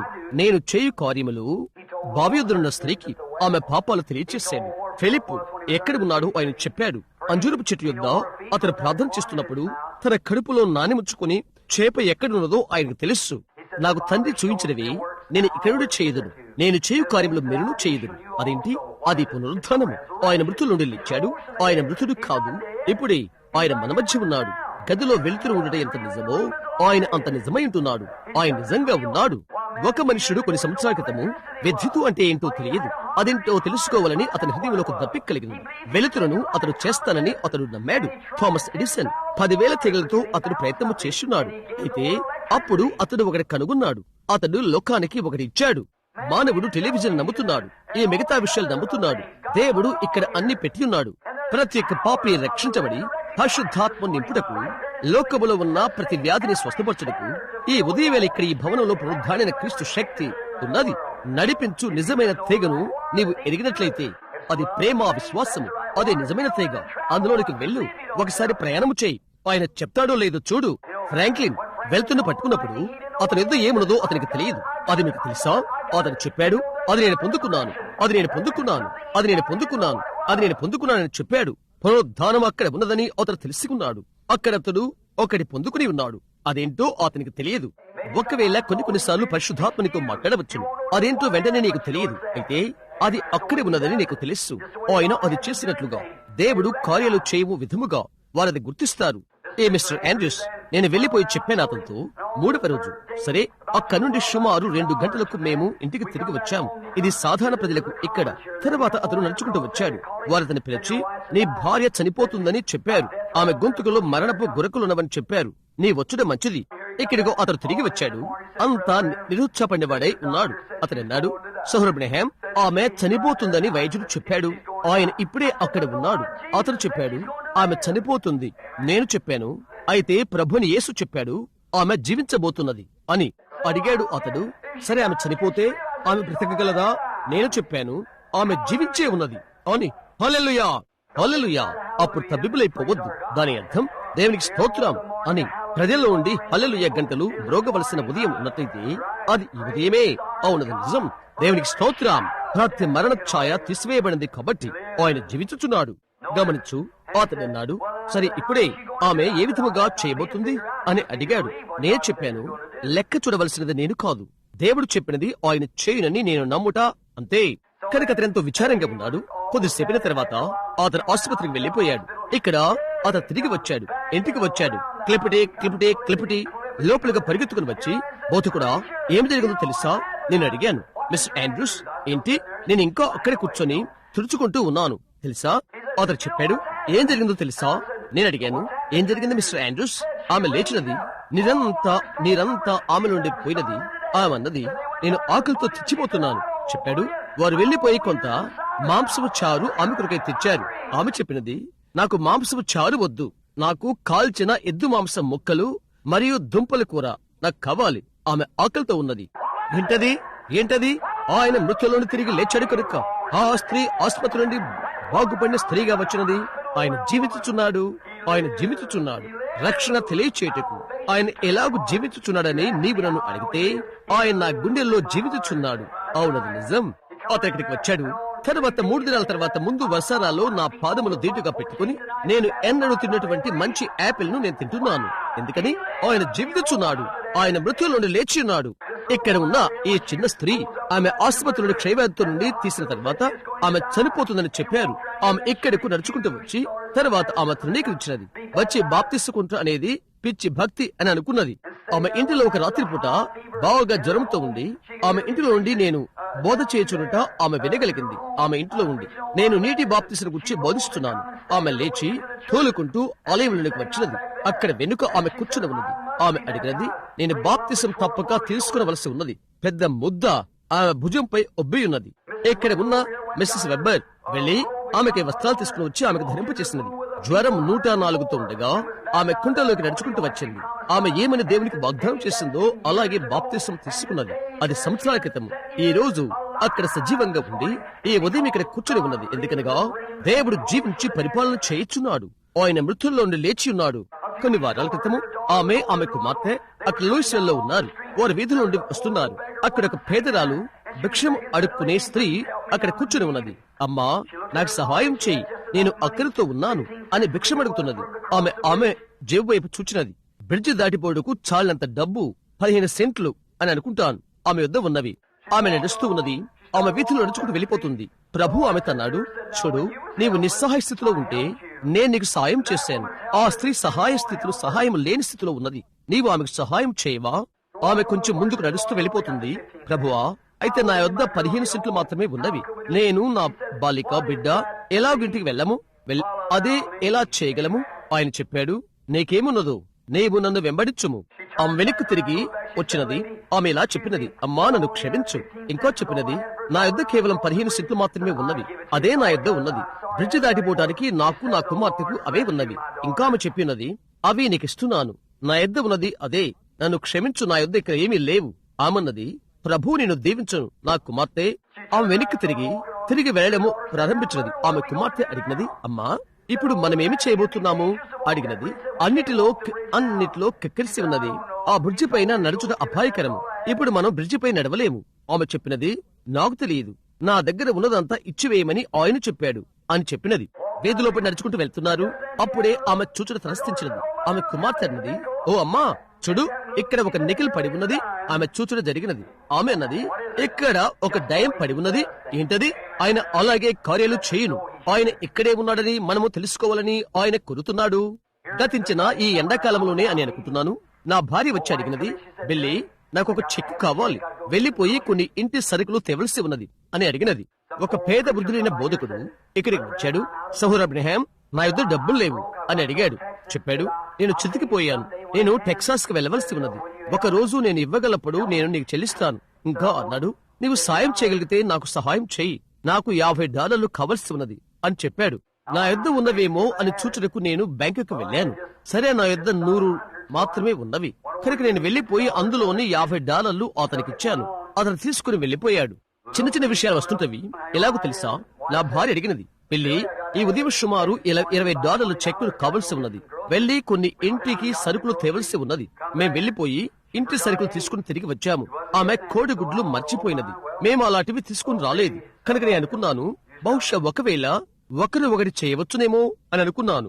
కాబట్టి నేను వెళ్లిపోయి, మిస్టర్ మేకి, నేను సహాయం చేస్తూ ఉన్నాను. అంతవరకు ఇంట్లో ఎవరూ లేరు. అక్కడ పారతో మట్టి ఎత్తుతున్నాను. నేను అలా చూశాను. ఒక పాత కారు పక్కగా వచ్చి అక్కడ ఉండటము చూశాను. అక్కడ నుండి వృద్ధులైన ఒక బోధకుడు ఒక విధంగా కుంటుకుంటూ నడుచుకుంటూ వచ్చి బసారాలో ఆనుకుని కూర్చున్నాడు. ఆ దీనుడైన కాళ్ళు విరిగిన బోధకుడు, నేనెక్కడికి వెళ్లి అతను చూడవలసి ఉన్నది అని అనుకున్నాను. నేనెక్కడికి వెళ్లిపోయి, ఉదయం వేళ శుభములు మీకు అని చెప్పాను. ఎలాగున్నారు రెవరెండ్ అబ్రహాం అని అన్నాడు. మీరు నన్ను ఎరిగినట్లుగా నేను ఎక్కట్లేదే అని నేను అన్నాను. అతను నాకు చెప్పాడు, నేను ఈ పేద బోధకులలో ఒకరిని అని చెప్పాడు అతడు. నేను అక్కడ క్లీవ్లాండ్ లో ఉన్నాను. వారు నాకు చాలినంత ఇంధనం ఇచ్చారు ఇక్కడికి వచ్చే వరకు. చెప్పాడు, నా పాత కారు ఇంధనం అయిపోవచ్చినది. చెప్తున్నాడు, ఇక్కడికి వెళ్ళమని ఒకటి నాకు చెప్పినది. బహుశా నీవు కొంత సహాయం చేస్తావనుకుంటాను. నేను అతని వైపు చూశాను. అయ్యో అని అనుకున్నాను. తెలుసా, వృద్ధులైన పేదవాడే. నేను చెప్పాను, మనం ప్రార్థన చేద్దాం. అతను చెప్పాడు, నేను ప్రార్థన చేస్తాను, నాకు కాలు విరిగినది. సరే అని నేను చెప్పాను. మేము మోకరించి ప్రార్థిస్తున్నాం. నేను ప్రార్థించడం మొదలు పెట్టగానే ప్రభు చెప్పాడు, అతనికి $5 ఇవ్వు అని. నేను చెప్పాను, ప్రభువా, అదంతా నీకు తెలిసే ఉన్నది. అది ఎక్కడుందో లేదో, అక్కడ ఉన్నదో లేదో నీకు తెలుసు. నేను చెప్పాను, ప్రభు నీకు $5 ఇవ్వమని చెప్పాడు. అదెంతో ఎక్కువే సహోదర అబ్రహాం అని అతను అన్నాడు. అయితే $5 నీకు మని ఆయన చెప్పి ఉన్నాడు అని నేను చెప్పాను. నేను చెక్ వ్రాశాను. నేను చెప్పాను, శ్రోతర్ యొద్దకు ఇది తీసుకువెళ్ళు, వారు మారుస్తారు. ఇప్పుడు ఏంటి అని నేను ఆలోచన చేశాను. బయటికి వెళ్ళాడు. అతడు నడిపించుకుని కొంచెం దూరం వెళ్ళాడు. అక్కడున్న ఇంట్లో పనిచేస్తున్న ఒకరున్నారు. మిస్టర్ లూథర్తో వచ్చాడు. అతడు అన్నాడు, ఇదిగో బోధకుడా అని నేను అన్నాను. ఇది తెలుసా అన్నాడు. మాకు ఇంటి వద్ద 100 కోళ్లున్నవి, అవే ముసలి కోళ్లు అని చెప్పాడు. నేను వాటికి కదిలేవి పోషకాలు ఇచ్చి ఉన్నాను. వాటిని గుడ్డు పెట్టులాగా చేయలేకపోతున్నాను అని చెప్పాడు. అతను చెప్పాడు, 1 వారం రోజుల క్రితము నేను అక్కడికి వెళ్ళాను. నేను దిగి, ప్రభువా, ఈ కోళ్లు గుడ్డు పెట్టినట్లుగా నీవు చేసినట్లయితే నేను నీకు సగం గుడ్లు ఇస్తాను అని అనుకున్నాను. తెలుసా, అవి గుడ్లు పెట్టడం మొదలు పెట్టేవి. ఇంకా చెప్పాడు, తరువాత రోజు 90 గుడ్లు నాకు వచ్చినవి. అతను చెప్పాడు, నేను ఒక పెట్టే గుడ్లు నా యొద్ద ఉన్నవి, అవి నేను నీకు ఇస్తాను, ఖచ్చితంగా $5. ఏంటది? ఆయన కార్యాలు ఆ విధముగా చేస్తాడు. ఏ ఉదయం నేనేమి చెప్పుడుకు ప్రయత్నిస్తున్నానుగా, నేను ఏది చెప్పుడుకు ప్రయత్నం చేస్తున్నాను. యేసుక్రీస్తు జీవిస్తున్నాడు, పరిపాలన చేయుచున్నాడు. ఆయన మృతుల్లోని లేచి ఉన్నాడు. ఆయన రొట్టెను విరిచాడు, వారి కనులు తెరవబడినవి. ఆయన ఎటువంటి కార్యాలు చేసి ఉండెనో ఆయన్ను ఆ విధముగానే వారు గుర్తించారు. నీవు గమనించు, నీవు తెలుసుకుంటావు. ఆయన చేసిన విధముగానే ఆయన ఇంకా జీవించుచున్నాడు, పరిపాలన చేయుచున్నాడు. ఆయన జీవించును. రక్షణ తెలియచేడు కొరకై, వ్యాప్తించు కొరకై ఆయన ఎలాగూ జీవించునో నన్ను అడుగు. ఆయన నా హృదయంలో జీవించుచున్నాడు. ఆయన యొక్క వర్తమానము వెళ్లి నా శిష్యులకు తెలియచేయడి, వారిని నేను గల్లీలో కలుసుకుందును. ఈ రోజు ఆయన వర్తమానము, ఆయన నిన్ను కలుసుకును, నేను మిమ్మల్ని కలుసుకుంటాను. మీరు ఎక్కడ ఆయన కలుసుకున్నప్పటికీ ప్రయాసపడి భారం మోచున్న వారలారా నా యొద్దకు రండి. అయితే నా స్నేహితులారా, ఆ ప్రజలు ఆశ్చర్యపడినట్లుగా, ఈ మనుషుడు సముద్ర తీరం నుండి మీ వలన వేయుడి అని చెప్పుడు వారు విని, అది వారు ఎరుగలేదు. ఎమ్మాయి మార్గం వెళ్తున్న వీరు వారాయంతో నడుస్తూ మాట్లాడుచున్నప్పుడు వారిది ఎరగలేదు. నా స్నేహితులారా, మనలో అనేకులు క్రీస్తు యేసునందలి ఉన్నత పిలుపు గురిని పోగొట్టుకున్నారు. ఎందుకనగా మనం గుర్తించలేదు. ఆ న్యాయ తీర్పు స్థలమందు అనేక సార్లు నిరుత్సాహం ఉంటున్నది. యేసు క్రీస్తు యొక్క మతము లేక భక్తి అది రక్షణ, సంతోషము, ఆనందాన్ని తెచ్చునని నీవు గుర్తించినప్పుడు అక్కడ నిరుత్సాహం ఉంటున్నది. పాత కాలమందు పౌలు చెప్పినట్లు మత భేదము అని పిలువబడెను. హెరెసీ అనగా పిచ్చి మతము అని అర్థం మీకు తెలుసా? వారు మత భేదమని పేరు పెట్టు ఈ మార్గము చొప్పున నా పితరుల ప్రభువుకు దేవుని సేవించుచున్నారు. మత భేదమని పేరు పెట్టే విధమున చాలా సార్లు ప్రజలను నువ్వు చూచితే, అనగా సంతోషంగా ఆనందంగా ఉండి దేవుని ఆత్మతో నింపబడి అక్కడ దైవికమైన స్వస్థతలు, శక్తులు, అద్భుతాలు, సూచికలు జరుగుట చూచితే దానిని వారు మత్తు అని అంటారు. దాన్ని వారు ఇది అది లేక ఇంకొకటిని పిలుస్తారు. అయితే నీవు బైబిల్ చదివితే అది ప్రభు అయిన యేసుక్రీస్తు. మీరు వెంటనే ఆయన గుర్తించలేవు. ఆయన ఎవరైనది నీవు వెంటనే గుర్తించలేవు. నేను నమ్ముతున్నాను, ఈ రోజు ముగికి ముందే, ఈ రోజు గతించక ముందే నీ బ్రతుకులో ఆయన ఒకటి చేయును. నీవు ఆయన గుర్తించులాగు పునరుద్ధానము నీ బ్రతుకులో వెలుగు చూపులాగున. అది ముందుగా లేట్లయితే పక్షులు వ్యత్యాసంగా పాటలు పాడుట నీవు గుర్తించగలవు. పునరుద్ధానుగు ప్రియుడైన యేసు ఈ ఉదయవేళ మృతుల నుండి తిరిగి లేచాడు. అందుచేత భయము తొలగిపోయినవి. హల్లెలూయా. అవి మరిచిపోవుడనే సముద్రములో ముద్ర వేయబడినవి. పరిశుద్ధుడైన పురాతన పౌలు రహదారి అంతానికి వచ్చాడు. తన కాళ్లకు తన చేతులకు గొలుసులు చుట్టబడి అక్కడ కూర్చుని ఉన్నాడు. అక్కడ ఉరికొయ్యను బిగిస్తున్నారు. వారు అతని తలను నరికివేయబోతున్నారు.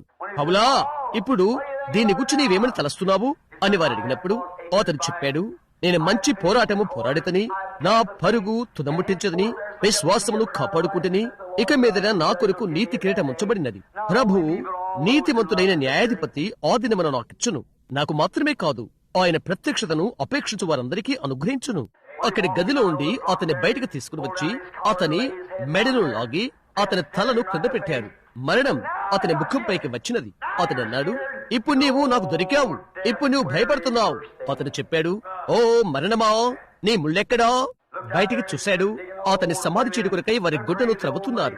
ఆ పాత మురికి సమాధి అన్నది, నేను పట్టుకున్నాను, నేను అక్కడ నలుపుతాను, నీ శరీరాన్ని కుళ్ళు పట్టిస్తాను, పురుగులు నీ శరీరమును ప్రగిపోతవి. ఇతడన్నాడు, సమాధి, నీ విజయం ఎక్కడా? అయితే అతడు తన తలను యెరూషలేము వైపు తిప్పాడు.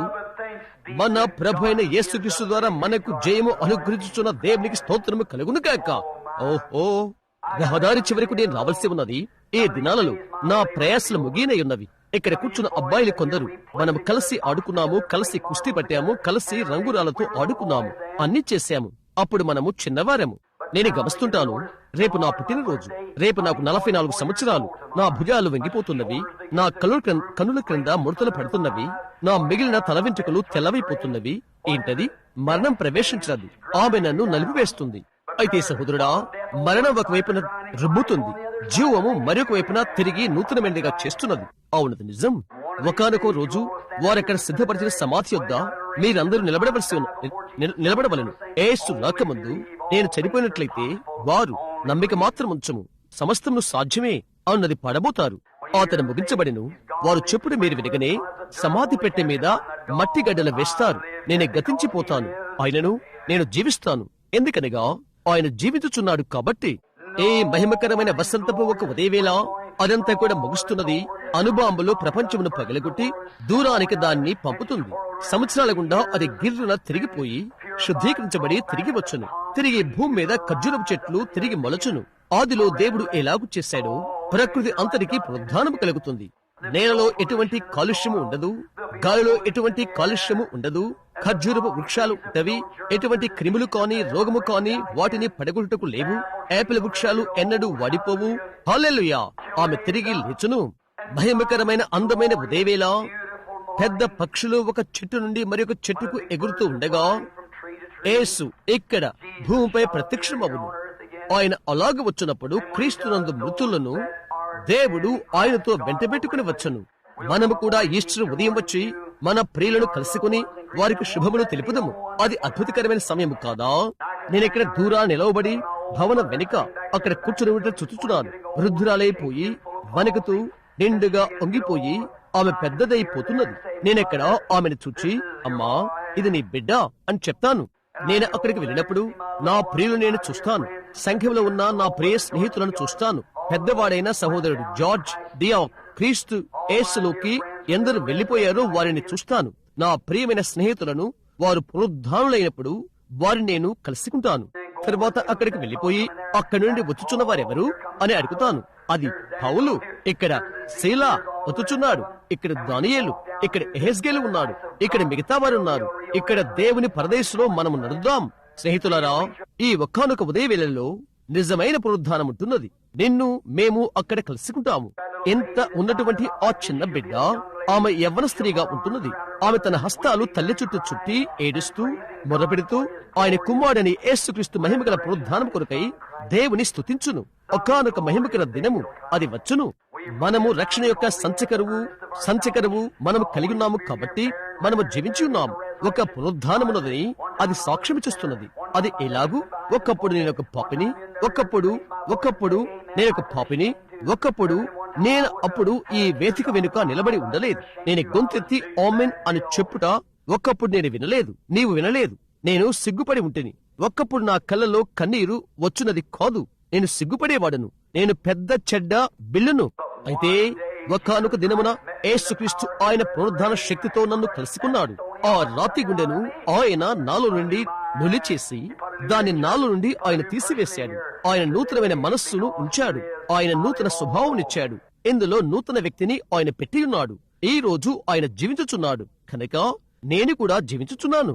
స్నేహితులారా, ఈ ఒకానొక దినాలలో నేను రహదారి చివరికి వచ్చినప్పటికీ నీవు ఇంకా ఇతరుల వలె యుద్ధం నుండి వచ్చిన మన ఆయుధాలు అన్ని బాగా అరిగిపోతవి. ఓహో, పాతదైన డాలును చూడు, ఎన్నెన్నో అగ్ని బాణములను తాకిపోయినవి. నా ప్రాణం మీదకి అలలు వచ్చుట నేను అక్కడ భావించాను. అప్పుడు నేను దారి చివరన ఉన్నానని నేను తెలుసుకున్నాను. అక్కడ నా తల్లి వలె మిగతా బ్రహ్మాంల వలె వారు అసలు వృద్ధాప్యములకు వచ్చినప్పటికీ వారు వణుకుతూ వంకరి పోయారు. నేను అక్కడ ఉండాలని కోరుతున్నాను. హల్లెలూయా! రహదారి చివరన కర్ర మీద ఆనుకుని నేను అక్కడ నిలబడాలని కోరుకుంటున్నాను. నా యొక్క శిరస్నానమును తీసి సముద్ర తీరాన పెట్టాలనుకుంటున్నాను. సముద్ర తీరమున మోకరించి నిత్యత్వమును వరలో పాతదైన కత్తి పెడతాను. నా చేతులు పైకెత్తి అరుపులు అరుస్తాను. నేను ఎరుగుదును. మరణాంధకారపు లోయలో నేను సంచరించను. మార్గమును వెలుగుచుటకు వేకు నక్షత్రం వచ్చును. పరిశుద్ధాత్మ ఆయన యొక్క గాజు రేఖలను భయంకరమైన మురికి యోద్ధాను పైకి చాచి అలసిన మన ఆత్మలను శ్రేష్టమైన దేశానికి చేర్చును. అవునండి, నీవు భయపడవు. ఏ కిడులకు భయపడను. నీవు నాకు తోడైయుందువు. విజయమందు మరణము మృంగివేయబడినది. మరణము ఏమీ చేయలేదు. ఒక రచయిత ఇలా అన్నాడు, దేవుడు మరణమునకు చేసిన ఒకటి. ఆయన దాన్ని గుర్ర బండిలో కట్టి గుర్రమును దానికి కట్టి బండి బద్దెల్లో పెట్టును.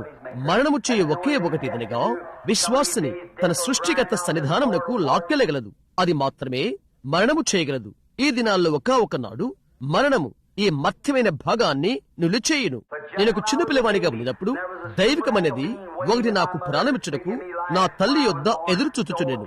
నేను పుట్టినప్పుడు కనుక భూమి మీద ఈ గుడారము శిథిలమైపోయినను అక్కడ మహిమలో ఒకటి ఎదురు చూచుచున్నది. ఎక్కడైతే వ్యాధి బాధలు ఉండవో అక్కడ దూరాన సిద్ధపరచబడి ఉన్నది. ఇక్కడ ఆత్మ ద్వారా నేను జన్మించిన రీతిగా దేవుని ఆత్మ అబ్బా తండ్రి అనే కేకలు వేయుచున్నది. నేను మాత్రమే కాదు, లోకంలో తిరిగి జన్మించిన ప్రతి ఒక్కరూ ఈ ఆత్మ సంబంధమైన దేహము ప్రభువైన యేసుక్రీస్తు యొక్క కృపలో ఎదుగుతున్నప్పుడు దూరానున్న సరిహద్దులను ఒకనాడు మనము దాటి వెళ్తాము. ఎక్కడైతే తెల్లని వెంట్రుకలు ఉండవో, వంగిన భుజాలు అటువంటివి ఉండవో, అటువంటి నూతన శరీరంలోకి మనము అడుగు పెడతాము. మనమక్క నిరంతరము యవనస్తులుగా ఉంటాము. ఎందుకనగా యేసుక్రీస్తు ఆయన మరణం తర్వాత 3వ దినమున తిరిగి లేచెను. ఆయన జీవించుచున్నాడు, ఆయన పరిపాలన చేయుచున్నాడు. ఇప్పుడు వెళ్లి శిష్యులకు తెలియచేయుడి, వెళ్లి ప్రజలకు తెలియచేయుడి, నేను మిమ్మల్ని గలిలయలో కలుసుకుంటానని ఆయన చెప్పినాడని వెళ్లి ఆయన ప్రజలకు చెప్పుడి. ఈ ఒకానొక దినాలలో దూరాన ఒక చోట ఉన్న దేవుని గలిలయలో సమాధానముతో నేను ఆయన్ని కలుసుకుంటానని నేను ఎదురు చూచుచున్నాను. ఎందువలనగా ఈ దినాన ఆయన నా గుండెల్లో జీవించుచున్నాడు. మీ అందరి ఎడలా ఆయన అంతేనని నేను నమ్ముతున్నాను. క్షమించండి, ఇక్కడ నేను ఎక్కువ సమయం తీసుకున్నాను. సుమారు 2 గంటలు. ఆదివారం బడి ఆరంభము వరకు మనము తల్ల వంచుకుందాము. ఓ కనికరం గల దేవా, ఆకాశములకు భూమికి సృష్టికర్త, నిత్య జీవానికి గ్రంథకర్త, ప్రతి శ్రేష్టమైన ఈవికి ప్రధాత యేసుక్రీస్తుకు పునరుద్ధారణ బట్టి నీకు ధన్యవాదములు ఈ ఉదయం చెల్లించుకుంటున్నాము. సుమారు 1900 సంవత్సరాల క్రితము ఈ ఉదయం ఈ ఘనమైన సంఘటన జరిగి ఉండెను. అంతక్రితం మనుషులు మరణాన్ని గురించి భయపడ్డారు. అయితే ఆయన వచ్చిన తర్వాత మరణ భయమును ఆయన తీసివేశాడు. ఈ దినాన ఆయన జీవించుచు మా హృదయాల్లో పరిపాలన చేయుచున్నాడు. ఆయన మృతుల నుండి లేచిన తర్వాత ఆయన చెప్పియున్నాడు, నేను మీతో ఉంటాను, మీలో ఉంటాను, యుగ పర్యంతము మీతో ఉంటాను అని చెప్పియుండెను.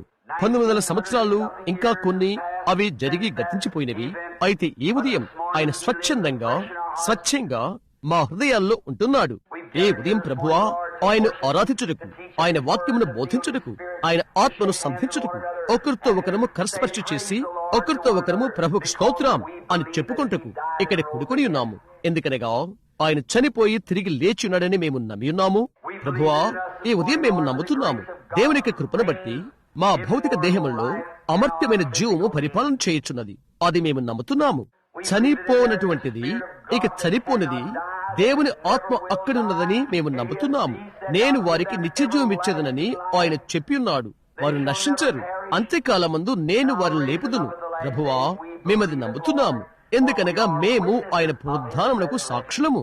తండ్రి, దినమంతా మమ్ము దీవించుము. ద్వారం వద్ద ఉన్న బయట వారిని ఆశీర్వదించుము. ఈ రోజు మాకు ఆనందకరమైన రోజుగా ఉండును కాక. ప్రభువా, ఈ ఉదయవేళలో తిరిగి జన్మించని వారు ఎవరైనా ఉండినట్లయితే, పునరుద్ధాన జీవమందు యేసుతో ఉండు అనుభవము ఎరుగని వారు ఉన్నట్లయితే, అక్కడే పాత సంఖ్యలు సమస్త లోకంలోని వాటి అందలి ఆశలు రాలిపోతవి. యేసుక్రీస్తులో నూతన సృష్టి అనుభవం ఎరుగని వారు, ఓ పరిశుద్ధాత్మ, ఈ దినాన వారి పైకి దిగిరమ్ము. అమర్త్యమైన జీవమును వారిలో ఉదుము. పరలోకమందరి ఆనంద గంటలు ఈ ఈస్టర్ రోజున మొలకెత్తును కాక. ఈ దినపు శుభములు నీ యందున్నవారు నూతన సృష్టి అయ్యేవారు ముందుకు సాగుదురు కాక. ప్రభువా, నీ సేవకుని ప్రార్థన వినము.